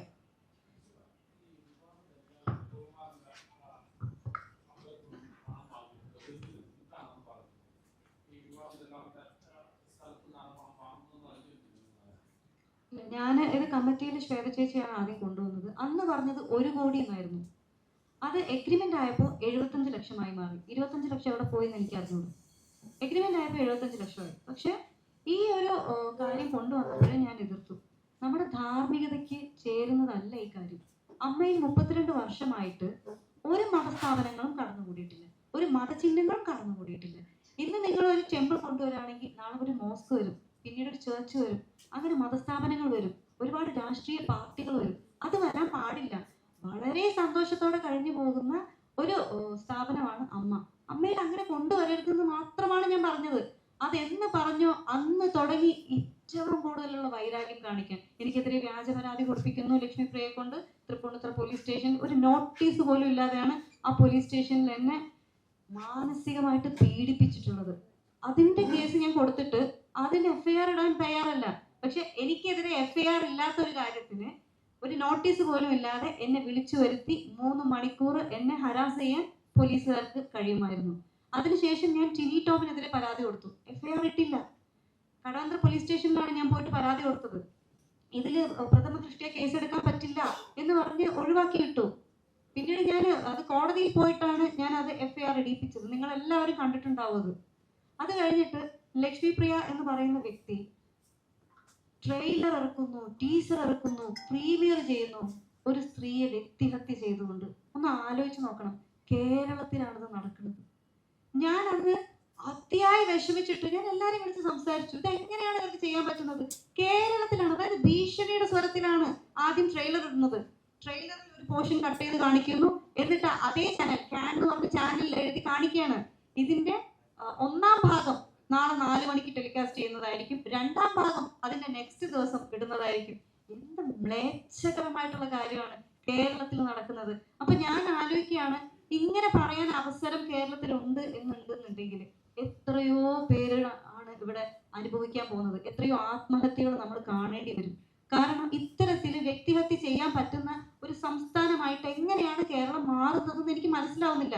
ഞാൻ അതിനെതിരെ പാലാരിവട്ടം സ്റ്റേഷനിൽ പരാതി കൊടുത്തു. ആ പരാതി ഇപ്പോഴും എടുത്തിട്ടില്ല. അപ്പൊ ഞാൻ ആലോചിക്കുകയാണ്, ലക്ഷ്മിപ്രിയ എന്ന് പറയുന്ന വ്യക്തിക്ക് ഇത്രത്തോളം സ്വാധീനമുണ്ടോ?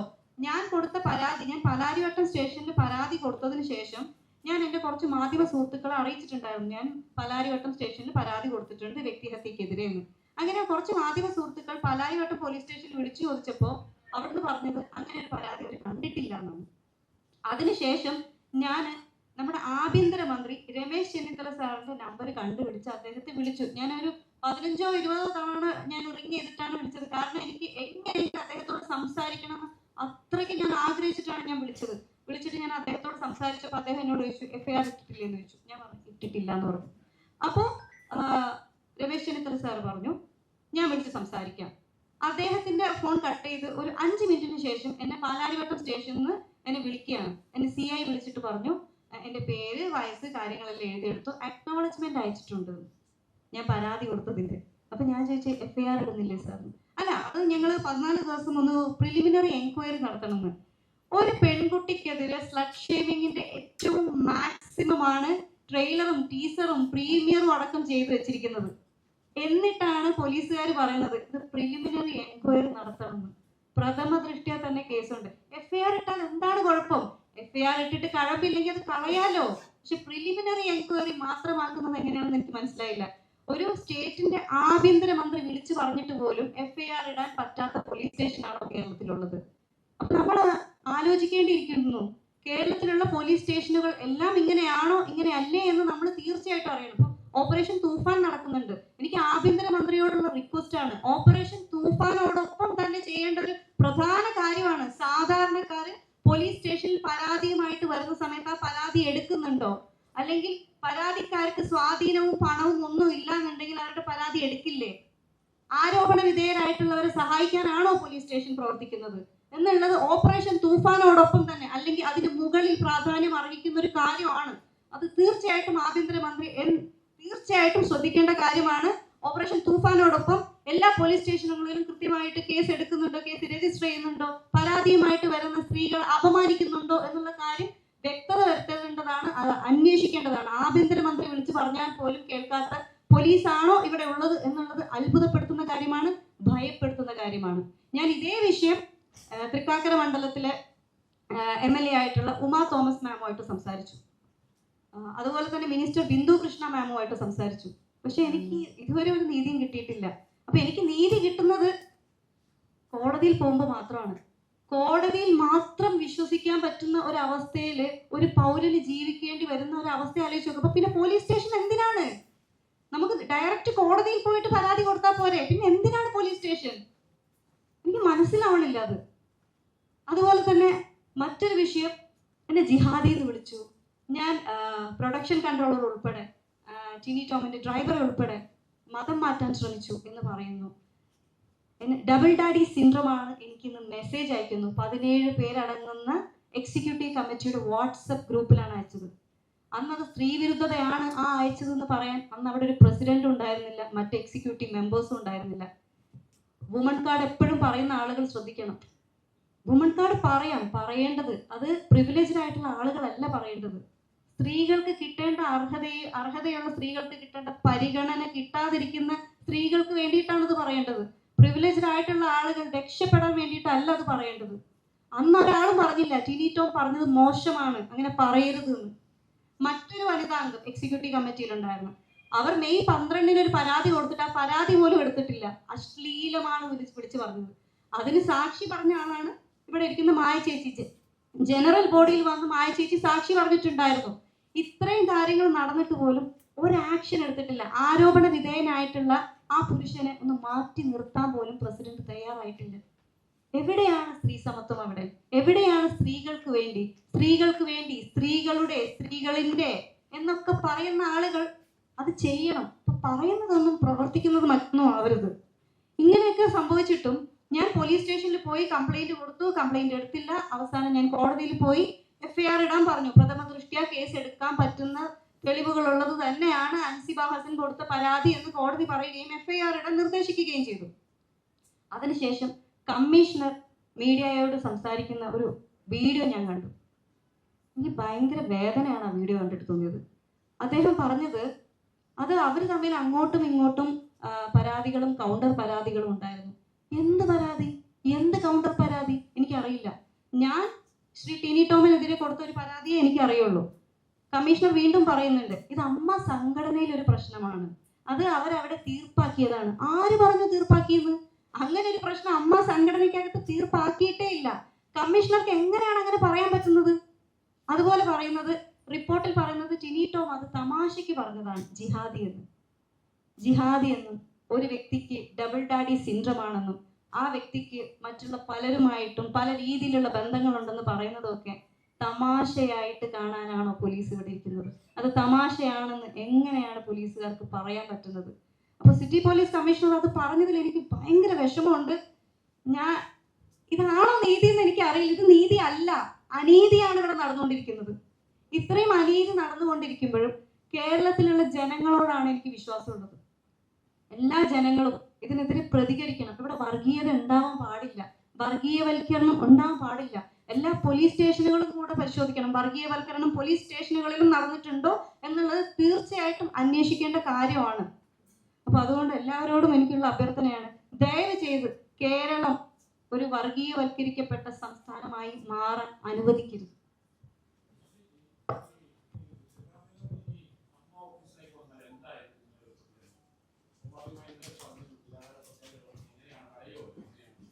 തീർച്ചയായിട്ടും ഞങ്ങൾ ആലോചിച്ച് തീരുമാനിക്കും. ഞങ്ങൾ അങ്ങനെ തന്നെയാണ് തീരുമാനിച്ചിരിക്കുന്നത്. ഇപ്പോൾ ഞങ്ങൾ എല്ലാവരും അതിന് തയ്യാറാണ്. ഇപ്പം ഇവിടെ ഉള്ളവർ ബാക്കിയുള്ളവരുമായിട്ട് ബന്ധപ്പെടും. അവരിനി ഓഫീസിൽ വരുമോ എന്ന് എനിക്ക് തോന്നുന്നില്ല. വരുമോ? കോടതി വിധി ഉണ്ടെങ്കിൽ കോടതി വിധിയുമായിട്ട് വരികയാണെങ്കിൽ നമുക്കത് വേറെ പോലെ ആയിരിക്കും. എന്ന് വെച്ചാൽ നമ്മൾ അങ്ങനെ കോടതി വിധി എതിർക്കാൻ പോയില്ല. ഇല്ലില്ല, അങ്ങനെയല്ല. രമേശ് പിഷാരടിയെ മാത്രം മാറ്റി നിർത്തിക്കൊണ്ടാണ് ആ വിധി. നിങ്ങളുടെ ഇന്നലത്തെ വാർത്ത ഇല്ല. രമേശ് പിഷാരടിക്ക് കൺവീനർ സ്ഥാനത്ത് തുടരാനുള്ള അർഹത മാറ്റിയെന്ന് മാത്രമേ ഉള്ളൂ. ഡോ കമ്മിറ്റി അങ്ങനെ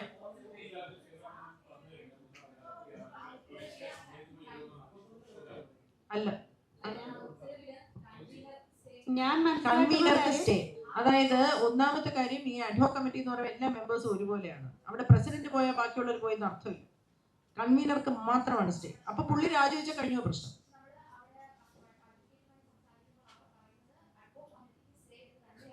ആ വക്കീല് പറയുന്നുണ്ട്, ഉത്തരവ് അങ്ങനെയല്ല. വായിച്ചോ സൈറ്റിൽ പോയി? അപ്പൊ അതിനകത്ത് രമേശ് പിഷാരടിക്ക് മാത്രമാണ് സ്റ്റേ അല്ലേ? അതിലുള്ളത് രമേശ് പിഷാരടി വേഴ്സസ് ശ്വേത മേനോൻ എന്നാണ്. അതാണ് വ്യക്തിപരമാണ്. അതെ, അതാ ഞാനതാ പറഞ്ഞത്.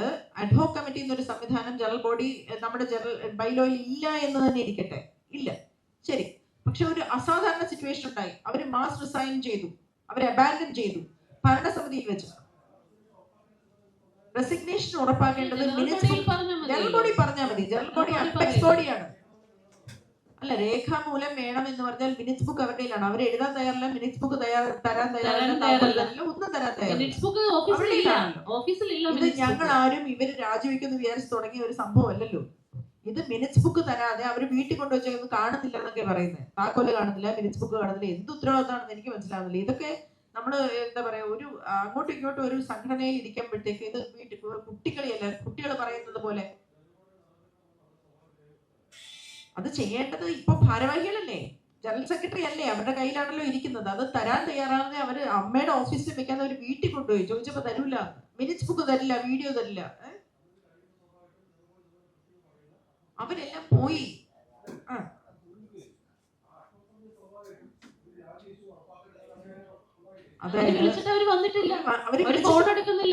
അഡ്ഹോ കമ്മിറ്റി എന്ന് പറയുന്നത് ആ പേര് നിങ്ങൾ പിന്നെയും പറയണ്ട. അതായത് താൽക്കാലിക, ഞാൻ ആ റൂൾസ് വായിക്കാം നിങ്ങൾക്ക്. അത് ഒരു മിനിറ്റ്, ഞാനത് റൂൾസ് വായിക്കാം. ഇതാണ് അതിനകത്ത് ഇപ്പൊ പറയുന്നത്. 4 റൂളാണ്. The general body is the supreme authority in most societies. അതായത് ഇത് ട്രാവൻകൂർ കൊച്ചി സൊസൈറ്റി ആക്ടിൽ പറയുന്നതാണ്. അത് they can accept the resignations, appoint an interim or ad hoc committee, appoint and nominate an administrator or returning officer, or conduct fresh elections within a specified period according to the bylaws. ഇത്രയും അധികാരം ഉണ്ട് apex ബോഡിയായ general ബോഡിക്ക്. അവരുടെ മുമ്പിലാണ് രാജിവെച്ചത്. അവരുടെ കൂടെയുള്ള സമിതി ഞങ്ങൾ രാജിവെക്കുന്നില്ല എന്ന് പറയുകയൊന്നും ചെയ്തില്ല. ശ്വേത മേനോൻ എന്ന വ്യക്തി തിരിച്ചു വരുന്നു എന്ന് അറിഞ്ഞ നിമിഷം ജോയ് മാത്യു അടക്കം രാജിവെച്ചിട്ട് പോയി. അല്ല, ആയിക്കോട്ടെ, പക്ഷെ രാജുസീതിനാണ് കണക്ക് കാണിക്കാൻ പറയുന്നുള്ള ഭയത്തിലല്ലേ. എവിടെ പോയി ജോയ് മാത്യു എന്ന നട്ടലുള്ള പുരുഷൻ? എന്തിനാണ് ശ്വേത തിരിച്ചു വരുന്ന ഇറങ്ങി പോയത്? രാജിവെക്കാതെ നിന്ന് ശ്വേതയുടെ കൂടെ ഞാനുണ്ട് എന്ന് പറഞ്ഞ് നിൽക്കാതെ നെഞ്ചു വിരിച്ച് എവിടെ പോയി? അതും പറയുന്നുണ്ട്. കുത്തടിച്ചതാരാണ്? ഇദ്ദേഹം പറയുന്നത് ആകെ ജനറൽ അവിടെ ഒരു പാർട്ടി നടത്തിയതാണ് കുറ്റം. പാർട്ടി നടത്തിയത് കുറ്റമാണ്. ആര് പറഞ്ഞു അവരോട് പാർട്ടി നടത്താൻ? നമ്മൾ ആരുടെയും സൈഡല്ല പറയുന്നത്. എനിക്കൊന്നും ചെയ്യാൻ പറ്റിയില്ല, ഞാനിവിടെ ന്യൂനപക്ഷമായി പോയി, എനിക്കൊന്നും പറ്റിയില്ല, അതൊക്കെ എന്ത് ന്യായമാണെന്നേ. കുക്കു പരമേശ്വരൻ വൈസ് ചെയർമാൻ ആകുന്നതിന് മുമ്പ് അമ്മയിലെ അംഗമായ പ്രേംകുമാറും ചെയർമാനായും വൈസ് ചെയർമാനായും പിന്നെ ചലച്ചിത്ര അക്കാദമിയിൽ ഇരുന്നിട്ടുണ്ട്. എന്നിട്ടൊന്നും അദ്ദേഹം ഇതൊന്നും ചെയ്തിട്ടില്ല. അവരെന്തോ ന്യായീകരിച്ചു. അവിടെ എന്തൊക്കെയോ എന്തോ പിന്നെ ഫെസ്റ്റിവലിന് ഇങ്ങനെ ഒരു ഡിന്നർ കൊടുത്തു കഴിഞ്ഞാൽ പിന്നെ മലയാള സിനിമയ്ക്ക് എന്തൊക്കെയോ കിട്ടും എന്നൊക്കെയാണ് പറയുന്നത്. അങ്ങനെയാണെങ്കിൽ ഫെഫ്ക എല്ലാ സംഘടനയും ചെയ്യണ്ടേ? തൽക്കാലം ഇതിനകത്ത് പരിഹാരം ഇത് റിസീവർ ഭരണത്തിലേക്ക് പോകുമെന്നൊക്കെ ഭീഷണി മുടക്കിക്കൊണ്ട് ചില യൂട്യൂബേഴ്സ് വന്നിട്ടുണ്ട്. ഇത് സത്യം പറഞ്ഞാൽ ഇത് മുടങ്ങരുത്. എത്രയും പെട്ടെന്ന് ചെറുപ്പക്കാരായ കുട്ടികൾ, ധ്യാൻ ശ്രീനിവാസന്റെ ഒക്കെ നേതൃത്വത്തിൽ ചെറുപ്പക്കാരായ കുട്ടികൾ ഇലക്ഷന് നിൽക്കണം, അവര് വരണം. ശ്രീ മോഹൻലാൽ, ശ്രീ മമ്മൂട്ടി, ശ്രീ സുരേഷ് ഗോപി എന്നിവർ അവരുടെ രക്ഷാധികാരികളായി ഇരുന്നുകൊണ്ട് ഈ സംഘടനയെ ഏറ്റെടുക്കണം എന്നാണ് ഞങ്ങൾക്ക് വിനീതമായി പറഞ്ഞത്. ഞങ്ങളുടെ എല്ലാവരുടെയും അഭിപ്രായം അതാണ്, ചെറുപ്പക്കാർ വരണം എന്നുള്ളതാണ്. വരും വരും വരും വരും ഞാൻ വരാന്ന് പറഞ്ഞു. അല്ല, ഞങ്ങൾക്ക് അത് അവർക്ക് ഇലക്ഷൻ നിൽക്കാമല്ലോ. അവര് വേണമെങ്കിൽ അടുത്ത തവണ വന്ന് ഇലക്ഷൻ അവര് മത്സരിച്ചിരിക്കട്ടെ. ആരും പറയുന്നില്ല ശ്വേത ഇനി അവിടെ വരരുത്, പ്രാഥമിക അംഗത്വമൊന്നും രാജിവെക്കും ഞങ്ങൾ അത് പറഞ്ഞില്ല. BJPയുടെ 2 കോടി രൂപ വഞ്ചിച്ചെന്ന് ഒരു ആരോപണമാണെന്ന് പറഞ്ഞിട്ട് പറയുകയാണ് ബാബുരാജ്. ഒറ്റ ഓട്ടം. അതെന്തിനത്? ഞങ്ങളെ ഞെട്ടിപ്പോയി. എന്തിനോട് ഇതാരെ ഒന്നാമത് ഞങ്ങൾ കണ്ടുപോലില്ല. ഓടുന്ന കണ്ടിട്ടാണ് എന്താ സംഭവിച്ചതെന്ന് ചോദിക്കുന്നത്. ഒരുപാട് ബഹളം നടന്നുകൊണ്ടിരിക്കുകയല്ലേ, അടി അടി അടി അടി അടി. അപ്പൊ അതിനിടയ്ക്ക് ഇത് എന്തിനാ ഇവര് ഓടിയത്? ചോദ്യങ്ങൾ ചോദിക്കുകയാണ് ജനറൽ ബോഡി, ഇവരോട് ഓരോ ചോദ്യങ്ങൾ ചോദിക്കുകയാണ്. അത് മൈക്കില്ലാതെ ഉറക്കെ ചോദിക്കുകയാണ്. കണക്ക് പറയും, നിങ്ങൾ കണക്ക് ചോദിക്കും, ആ പൈസ എവിടെ പോയി, ഈ പൈസ എവിടെ പോയി എന്ന് ചോദിച്ചുകൊണ്ടിരിക്കുമ്പോ പുള്ളിക്കാരത്തി ഇറങ്ങി ഒറ്റ ഓട്ടം അവിടെ വരെ പോയി. ആരോ പറഞ്ഞ് തിരിച്ചു വിളിച്ചോണ്ട് വന്നു. അങ്ങനെ അവരെ ആക്ഷേപിക്കരുതായിരുന്നു. അതൊക്കെ വളരെ സങ്കടകരമായ കാഴ്ചയാണ്. അതൊക്കെ ഇല്ലെന്നൊന്നും ഞാൻ പറയുന്നില്ല. പിന്നെ ബാബുരാജിനെ കുറിച്ച് ആരോപണം പറഞ്ഞിട്ട് ബാബുരാജിന്റെ കാലത്ത് കണക്കിൽ തെറ്റുണ്ടെന്ന് പറഞ്ഞു. അത് ബാബുരാജ് കൃത്യമായി കണക്ക് കൊടുത്തിട്ടുണ്ട്. കൂടാതെ ആ സമയത്ത് അവിടെ ഓഫീസ് സ്റ്റാഫായിരുന്ന അപ്പു എന്നൊരു സ്റ്റാഫ് ഉണ്ട്. അയാൾക്ക് ശമ്പളം കൊടുക്കാനുണ്ട്. അയാളെ കുറെ കണക്ക് കൊടുത്തിട്ടില്ല. അയാൾ കൊടുക്കൂല എന്ന് പറഞ്ഞു. ഈ ശമ്പളം കൊടുത്തു കഴിഞ്ഞാൽ അയാൾ ആ കണക്ക് കൊണ്ട് ക്ലിയർ ചെയ്യും. അത് എത്രയോ പ്രാവശ്യം പറഞ്ഞതാണ്. പക്ഷെ അവരിത് കൊടുക്കാൻ തയ്യാറില്ല. ഇവരോട് ചോദിക്കുന്നത്, നിങ്ങളുടെ ബാബുരാജിനെ നോട്ടീസ് അയച്ചു വിളിപ്പിച്ചിട്ടുണ്ടോ? ഇല്ല. ബാബുരാജിനോട് കണക്ക് വെക്കാൻ നോട്ടീസ് അയച്ചോ? ഇല്ല. നിങ്ങൾ പിന്നെ അപ്പുവിന്റെ ശമ്പളം കൊടുത്തോ? ഇല്ല. നിങ്ങൾ എന്ത് ചോദിച്ചാലും ഈ ഒരു റെഡ്ടേപ്പിസവും ഒന്നും നടന്നില്ല എന്നുള്ള ഉത്തരവാണ്. മനസ്സിലായില്ലേ? ഈ പിടിപ്പുകേട്, ജോയ് മാത്യുവിന്റെ തന്നെ വാക്കിൽ പറഞ്ഞാൽ പിടിപ്പുകേട്, കഴിവില്ലായ്മ, ഈഗോ, തമ്മിൽ കുത്ത്, ഇത് ചെളിവാരിയറിയൽ, ഇതിനൊന്നും അല്ലല്ലോ നമ്മൾ അവിടെ ഇരുത്തിയിരുന്നത്. വ്യക്തിപരമായി ഒരാളെ കാണുമ്പോൾ തന്നെ ഈ സ്ത്രീ ഉണ്ടല്ലോ, ഇവരിങ്ങനെയാണ്. നമ്മൾ കണക്ക് ചോദിക്കുമ്പോൾ പറയാം ഈ സ്ത്രീ വളരെ മോശമാണ്. അങ്ങനെ അതെന്താണത് മനസ്സിലാവുന്നില്ല. അങ്ങനെയൊന്നും അല്ല ഒരു പ്രസിഡന്റ് പെരുമാറേണ്ടത്. വളരെ അപക്വമായിട്ടാണ് ഇറങ്ങി ഓടിയതും രാജിവെക്കുന്നതെന്ന് പറഞ്ഞതും. പക്വതയുള്ള ഒരു പ്രസിഡന്റിനെയാണ് നമ്മൾ പ്രതീക്ഷിക്കുന്നത്. ശ്വേതയിൽ നിന്ന് തീർച്ചയായിട്ടും ഞങ്ങൾ അതാണ് പ്രതീക്ഷിച്ചത്.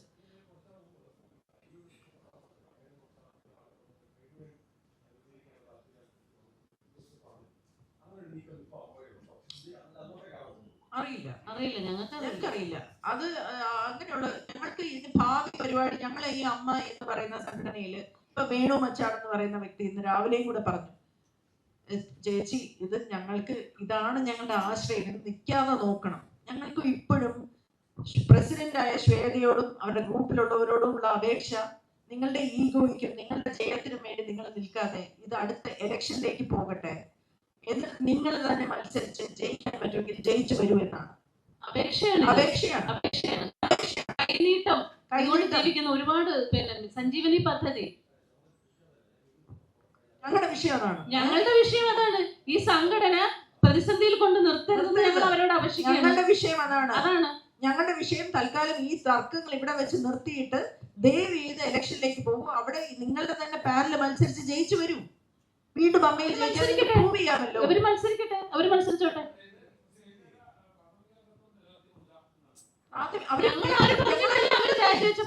ഞങ്ങൾ ഭരണസമിതിയുടെ രാജിയാണ് ജനറൽ ബോഡി ആവശ്യപ്പെട്ടത്. ഭരണസമിതിയുടെ രാജിയാണ് ആവശ്യപ്പെട്ടത്. അവരെ കുറിച്ചൊരു ആരോപണം പറഞ്ഞപ്പോൾ അത് ക്ലിയർ ചെയ്യാതെ അവർ സ്വന്തം ഇഷ്ടപ്രകാരം ഞാൻ രാജിവെച്ചു പോവുകയാണ്. ഒരു വാക്ക് വിശദീകരിക്കാൻ തയ്യാറാകാതെ പോവുകയാണ് ചെയ്തത്.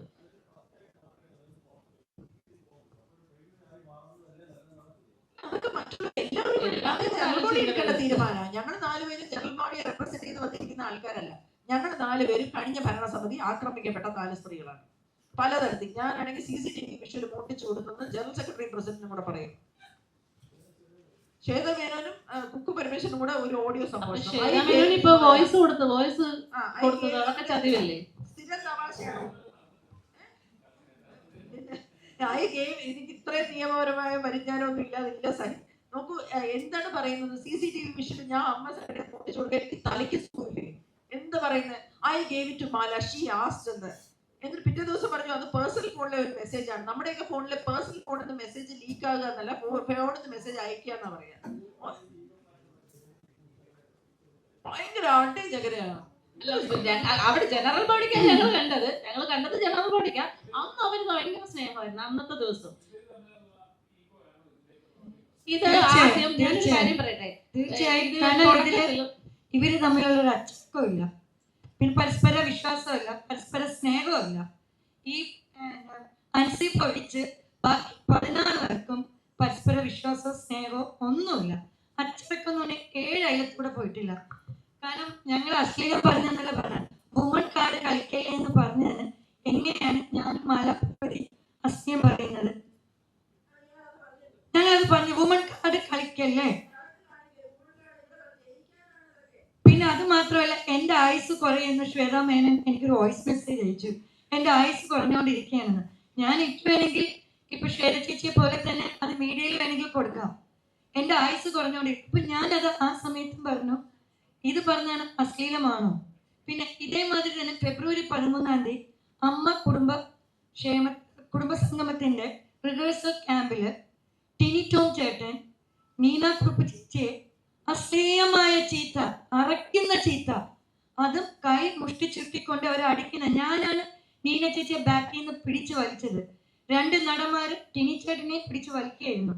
ഇത് നീന ചേച്ചി വളരെ കരഞ്ഞുകൊണ്ട് നമ്മുടെ പ്രസിഡന്റ് ശ്വേത ചേച്ചിയോട് പറഞ്ഞപ്പോൾ ശ്വേത ചേച്ചി എന്താ പറയുക, അശ്ലീലത്തിന് ഇതാണ് അശ്ലീലം, അതിന് വിമൺ കാർഡ് ഇറക്കുന്ന ശ്വേത ചേച്ചി എന്തുകൊണ്ട് നീന ചേച്ചിക്കും അൻസുബെ പോലെയുള്ള സ്ത്രീ ഒരു സപ്പോർട്ട് കൊടുക്കാതെ ടിനി ടോമിന് എന്തിനാണ് സപ്പോർട്ട് കൊടുത്തത്?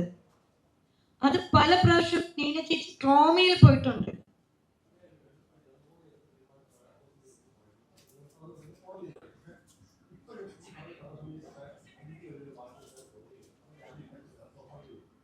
തീർച്ചയായും അവർക്ക് കണക്കിൽ പ്രശ്നമുണ്ടെന്നേ. അവർക്ക് കണക്ക് എങ്ങനെയെങ്കിലും അത് റെഡിയാക്കിയിട്ടേ അവർക്ക് പോവാൻ പറ്റുള്ളൂ. അല്ല ഞാൻ പറയുന്നത് അവരുടെ ആവശ്യം അതാണ്. ഞാൻ പറയുന്നത് കോടതി എന്ത് തീരുമാനം എടുക്കുന്നതെന്ന് എനിക്ക് എങ്ങനെ മുൻകൂട്ടി പ്രവചിക്കാൻ പറ്റും? അവർ കോടതിയിൽ എത്തിയിട്ടുണ്ടല്ലോ കാര്യങ്ങൾ. അതാ ഞാൻ പറഞ്ഞത് അഡ്ഹോ കമ്മിറ്റിക്ക് കണക്ക് കാണിക്കേണ്ട ആവശ്യമില്ല സുഹൃത്തെ. കണക്ക് കാണിക്കേണ്ട ആവശ്യമില്ല. ജനറൽ ബോഡിയിൽ പാസ്സായി പോയതാണ്, അവരത് നോക്കേണ്ട കാര്യമില്ല. അതിന് മുൻപുള്ള ജനറൽ ബോഡിയിൽ പാസ്സായി പോയ കണക്കുകളാണ്. അതേക്കുറിച്ച് അവര് ബേജാറാവേണ്ട ആവശ്യമില്ല. അവരിരുന്ന കാലത്ത് കണക്ക് മാത്രം അവർ ക്ലിയർ ആക്കിയാൽ മതി എന്ന് ജനറൽ ബോഡിയിൽ പറഞ്ഞു. ഓക്കെ, ഞാനൊരു 2 മിനിറ്റ് നമ്മൾ ഇത് മൈൻഡ് ചെയ്യണം. ഒന്നാമത് ഞങ്ങൾ 1 മണിക്കൂർ ഇത് എടുത്തിട്ടുള്ളൂ. പിന്നെ അൻസിലേക്ക് പോകണം 10 മണി. ഒരു കാര്യം കൂടെ പറയാനുണ്ട്. ഈ ഇവിടെ ചോദിച്ച ചോദ്യത്തിന് ഒരു ഉത്തരവാണ് നമ്മുടെ ശ്വേതാ മേനോനും കുക്കു പരമേശ്വരനും തമ്മിലുള്ള വിഷയം. തുടക്കം മുതൽ കുക്കു പരമേശ്വരനെ ശ്വേതാ മേനോൻ മെമ്മറി കാർഡിന്റെ ഒരു ഇഷ്യൂ നിലനിൽക്കുന്നുണ്ട്. അത് പറഞ്ഞ് ഭീഷണിപ്പെടുത്തുന്നുണ്ടായിരുന്നു എന്നുള്ളതാണ് എനിക്ക് മനസ്സിലാക്കാൻ കഴിഞ്ഞത്. അതുകൊണ്ട് കുക്കു പരമേശ്വരൻ ആ മെമ്മറി കാർഡിൽ നിന്ന് രക്ഷപ്പെടാൻ വേണ്ടിയിട്ട് ഒരു കള്ള റിപ്പോർട്ടാണ്, ഒരു കമ്മീഷനൊക്കെ ഉണ്ടാക്കിയിട്ട് ഞങ്ങളുടെയൊക്കെ മൊഴി എടുത്തിട്ട് ഒരു കള്ള റിപ്പോർട്ട് മരിച്ചുപോയ ലളിത ചേച്ചിയുടെ പേരിൽ കുക്കുവിനെ രക്ഷിക്കാൻ വേണ്ടിയിട്ട് അങ്ങനെ ഒരു റിപ്പോർട്ട് ഉണ്ടാക്കി വെച്ചിട്ടുണ്ട്. ആ റിപ്പോർട്ട് ഉണ്ടാക്കി വെച്ച് കഴിഞ്ഞു അത് റിപ്പോർട്ടായതിനു ശേഷം പിന്നെ കുക്കു ഏകാധിപതിയായി എന്നുള്ളതാണ് എനിക്ക് മനസ്സിലാക്കാൻ പറ്റിയത്. അതിനുശേഷമാണ് ഇവർ തമ്മിലുള്ള പ്രശ്നങ്ങൾ തുടങ്ങിയിട്ടുള്ളത്.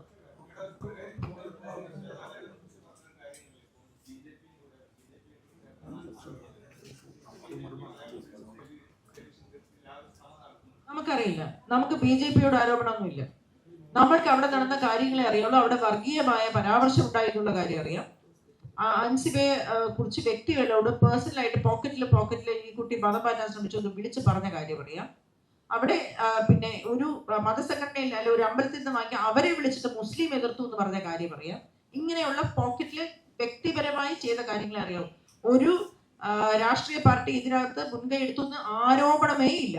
പിന്നെ ഒരു വലിയ ഒരു മൾട്ടിനാഷണൽ കമ്പനിയിൽ നിന്നും പണം കിട്ടുമായിരുന്നു 15 കോടി എന്ന് ഒരു BJPയുടെ ഒരു സംസ്ഥാന അധ്യക്ഷ സംസ്ഥാന നേതാവ് 2020 കാൻഡിഡേറ്റ് ആയിരുന്ന ലക്ഷ്മി പ്രിയ അവിടെ വിളിച്ച് പോക്കറ്റ്സിൽ വിളിച്ചിട്ട് ഓരോ വ്യക്തികളെ വിളിച്ചിട്ട് നമുക്ക് അദാനിയുടെ പൈസ വരുന്നുണ്ട് എന്ന് പറയുന്നതായും കേട്ടിട്ടുണ്ട്. അല്ലാതെ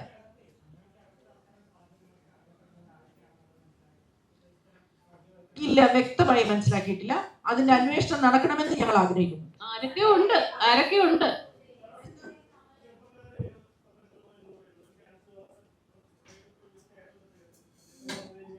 അങ്ങനെയല്ലേ സിനിമയിൽ ഒഴിയാത്ത ആൾക്കാർ, നേരം സിനിമയിൽ അഭിനയിക്കുന്ന ആൾക്കാരാണ് മുൻകാലത്ത് അമ്മയെ താരസംഘടനയെ നിലനിർത്തിയിരുന്നത്. മോഹൻലാൽ സാർ അടക്കം, മമ്മൂട്ടി സാർ അടക്കം എല്ലാവരും അവിടെ അഭിനയിച്ചുകൊണ്ടിരുന്നപ്പോ തന്നെയാണ്.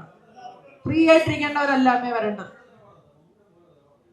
അറിഞ്ഞൂടെ, അവരോട് തന്നെ ചെയ്യും, നമുക്കറിയാം. ജനറൽ ബോഡിയിൽ ലാലേട്ടൻ പറഞ്ഞിട്ടുണ്ടായിരുന്നു, ലാലേട്ടൻ പറഞ്ഞിട്ടുണ്ടായിരുന്നു ഈ സംഘടന തകർക്കാൻ ആര് വിചാരിച്ചാലും നടക്കില്ല എന്ന് മാത്രമല്ല, ഞാൻ ജനറൽ ബോഡിയുടെ ഒപ്പമാണെന്നും പറഞ്ഞു.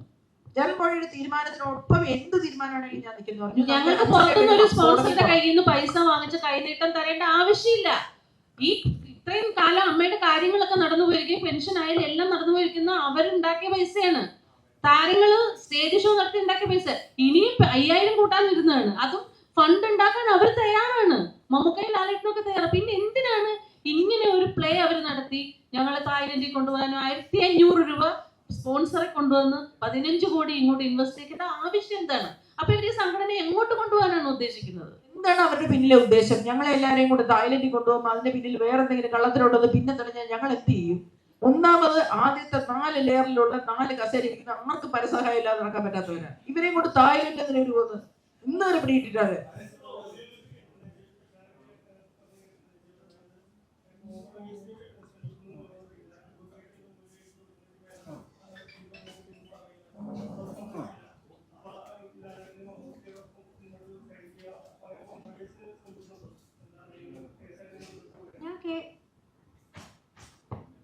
ഞാൻ കേസായിട്ട് തന്നെ മുന്നോട്ട് പോകാനാണ് തീരുമാനം. രമേശ് പിഷാരടി എന്ന് പറഞ്ഞ അദ്ദേഹത്തെ എനിക്ക് എൻ്റെ കൊളീഗായിട്ട് അറിയാം. അദ്ദേഹം ഇപ്പോൾ MLA ആണ്. അദ്ദേഹത്തിനോടുള്ള റെസ്പെക്ട് പുറത്താണ് ഞാൻ അദ്ദേഹമായിട്ട് സംസാരിച്ചത്. അദ്ദേഹം എന്നെ ഒരുപാട് തവണ വിളിച്ച് സംസാരിച്ചു. അവസാനം ഞാൻ വിചാരിച്ചത് ഇത്രയും തവണ വിളിച്ച് സംസാരിക്കുന്ന ആളല്ലേ, അദ്ദേഹത്തിന് ഞാൻ കൊടുക്കേണ്ട റെസ്പെക്ട് കാരണമാണ് ഞാൻ പറഞ്ഞത് ശരി ഏട്ടാ സംസാരിക്കാമെന്ന്. അങ്ങനെയാണ് രമേശ് ഏട്ടൻ സംസാരിച്ചിട്ട് എൻ്റെ അടുത്ത് പറഞ്ഞു, അൻസിബ മാപ്പ് എഴുതി കൊടുക്കണം. ഇത് എവിടുത്തെ ന്യായമാണ്? അപ്പൊ ഞാൻ പറഞ്ഞു ശരി ഏട്ടാ, ഇനി ഇതിനെ പറ്റി സംസാരിക്കേണ്ടതെന്ന്. ഒന്ന് ആലോചിച്ച് നോക്കൂ, പരാതിക്കാരി മാപ്പ് എഴുതി കൊടുക്കണത്ര, ഇനി പരാതി പറയൂല എന്ന്. ഇത് വെള്ളരിക്ക പട്ടണോ? അതിനെപ്പറ്റി എനിക്കറിയില്ല. അത് ഞാൻ ആ ഓഡിയോ കേട്ടപ്പോഴാണ്.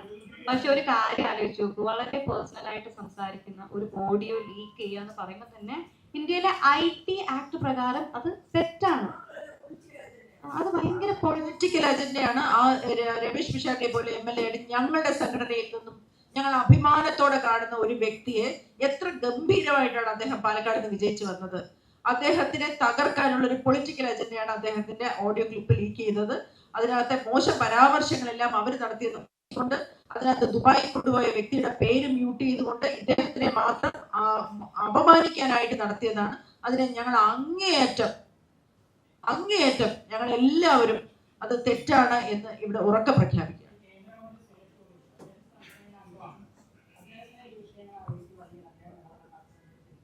മാധ്യമങ്ങളിലൂടെ കണ്ടിരുന്നു അമ്മയെ തകർക്കാൻ ഞങ്ങൾ സമ്മതിക്കില്ല, ഞങ്ങൾ ഇടപെടാമെന്ന്. മറ്റു കാര്യങ്ങൾ അറിയില്ല.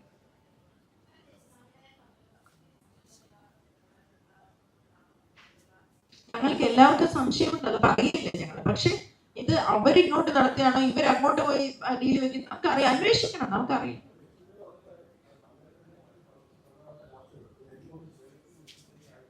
അതാ പറഞ്ഞ ഒരു തരത്തിലും അവരാരും അവരുടെ രാഷ്ട്രീയം അമ്മയിൽ നടത്തിയിട്ടില്ല. ഇവര് മാത്രമാണല്ലോ ഇപ്പൊ ഇതൊക്കെ പറയുന്നത്. അവരാരും ഇപ്പൊ ലക്ഷ്മി പ്രിയ തന്നെ പറഞ്ഞു, സിദ്ദിഖിന്റെ രാഷ്ട്രീയം പറഞ്ഞു, ജഗദീഷിന്റെ രാഷ്ട്രീയം പറഞ്ഞു, പിഷാരടിയുടേത് പറഞ്ഞു, ഓരോരുത്തരുടെ മമ്മൂക്കയുടേത് പറഞ്ഞു. പക്ഷെ അവരാരും അമ്മയിൽ അങ്ങനെ രാഷ്ട്രീയവും ഇല്ല, മതവും ഇല്ല, എല്ലാവരും ഒരുപോലെ അങ്ങനെയാണ്. അപ്പൊ അവിടെ കൊണ്ടുവന്ന് ഇതൊക്കെ പിന്നെ ഇന്ന് വരെ നിങ്ങൾ ആരെങ്കിലും കേട്ടിട്ടുണ്ടോ മത തീവ്രവാദിയാണെന്ന് മറ്റൊരു അംഗം വേറൊരാളെ കുറിച്ച് പറയുന്നത്? അത് കണക്ക് പ്രശ്നമാണ്. രാജിവെച്ചത്. രാജിവെച്ചത് ഞങ്ങൾ കുറച്ച് പേര് 5 പേരുടെ വിഷയമാണ് ഉയർത്തിപ്പിടിക്കുന്നത്. ഞങ്ങൾക്ക് അറിയില്ല. Thank you so much. രാവിലെ ഞങ്ങൾ വിളിച്ചപ്പോൾ വന്നതിന് 5:00 പോകണം എന്നുള്ളതുകൊണ്ടും ഞങ്ങൾക്ക് 1 മണിക്കൂറാണ് ഞങ്ങളുടെ സമയം എന്നുള്ളതുകൊണ്ടും ഞങ്ങളോട് ഇത്രയും സഹകരിച്ചത് എല്ലാവർക്കും താങ്ക് യു.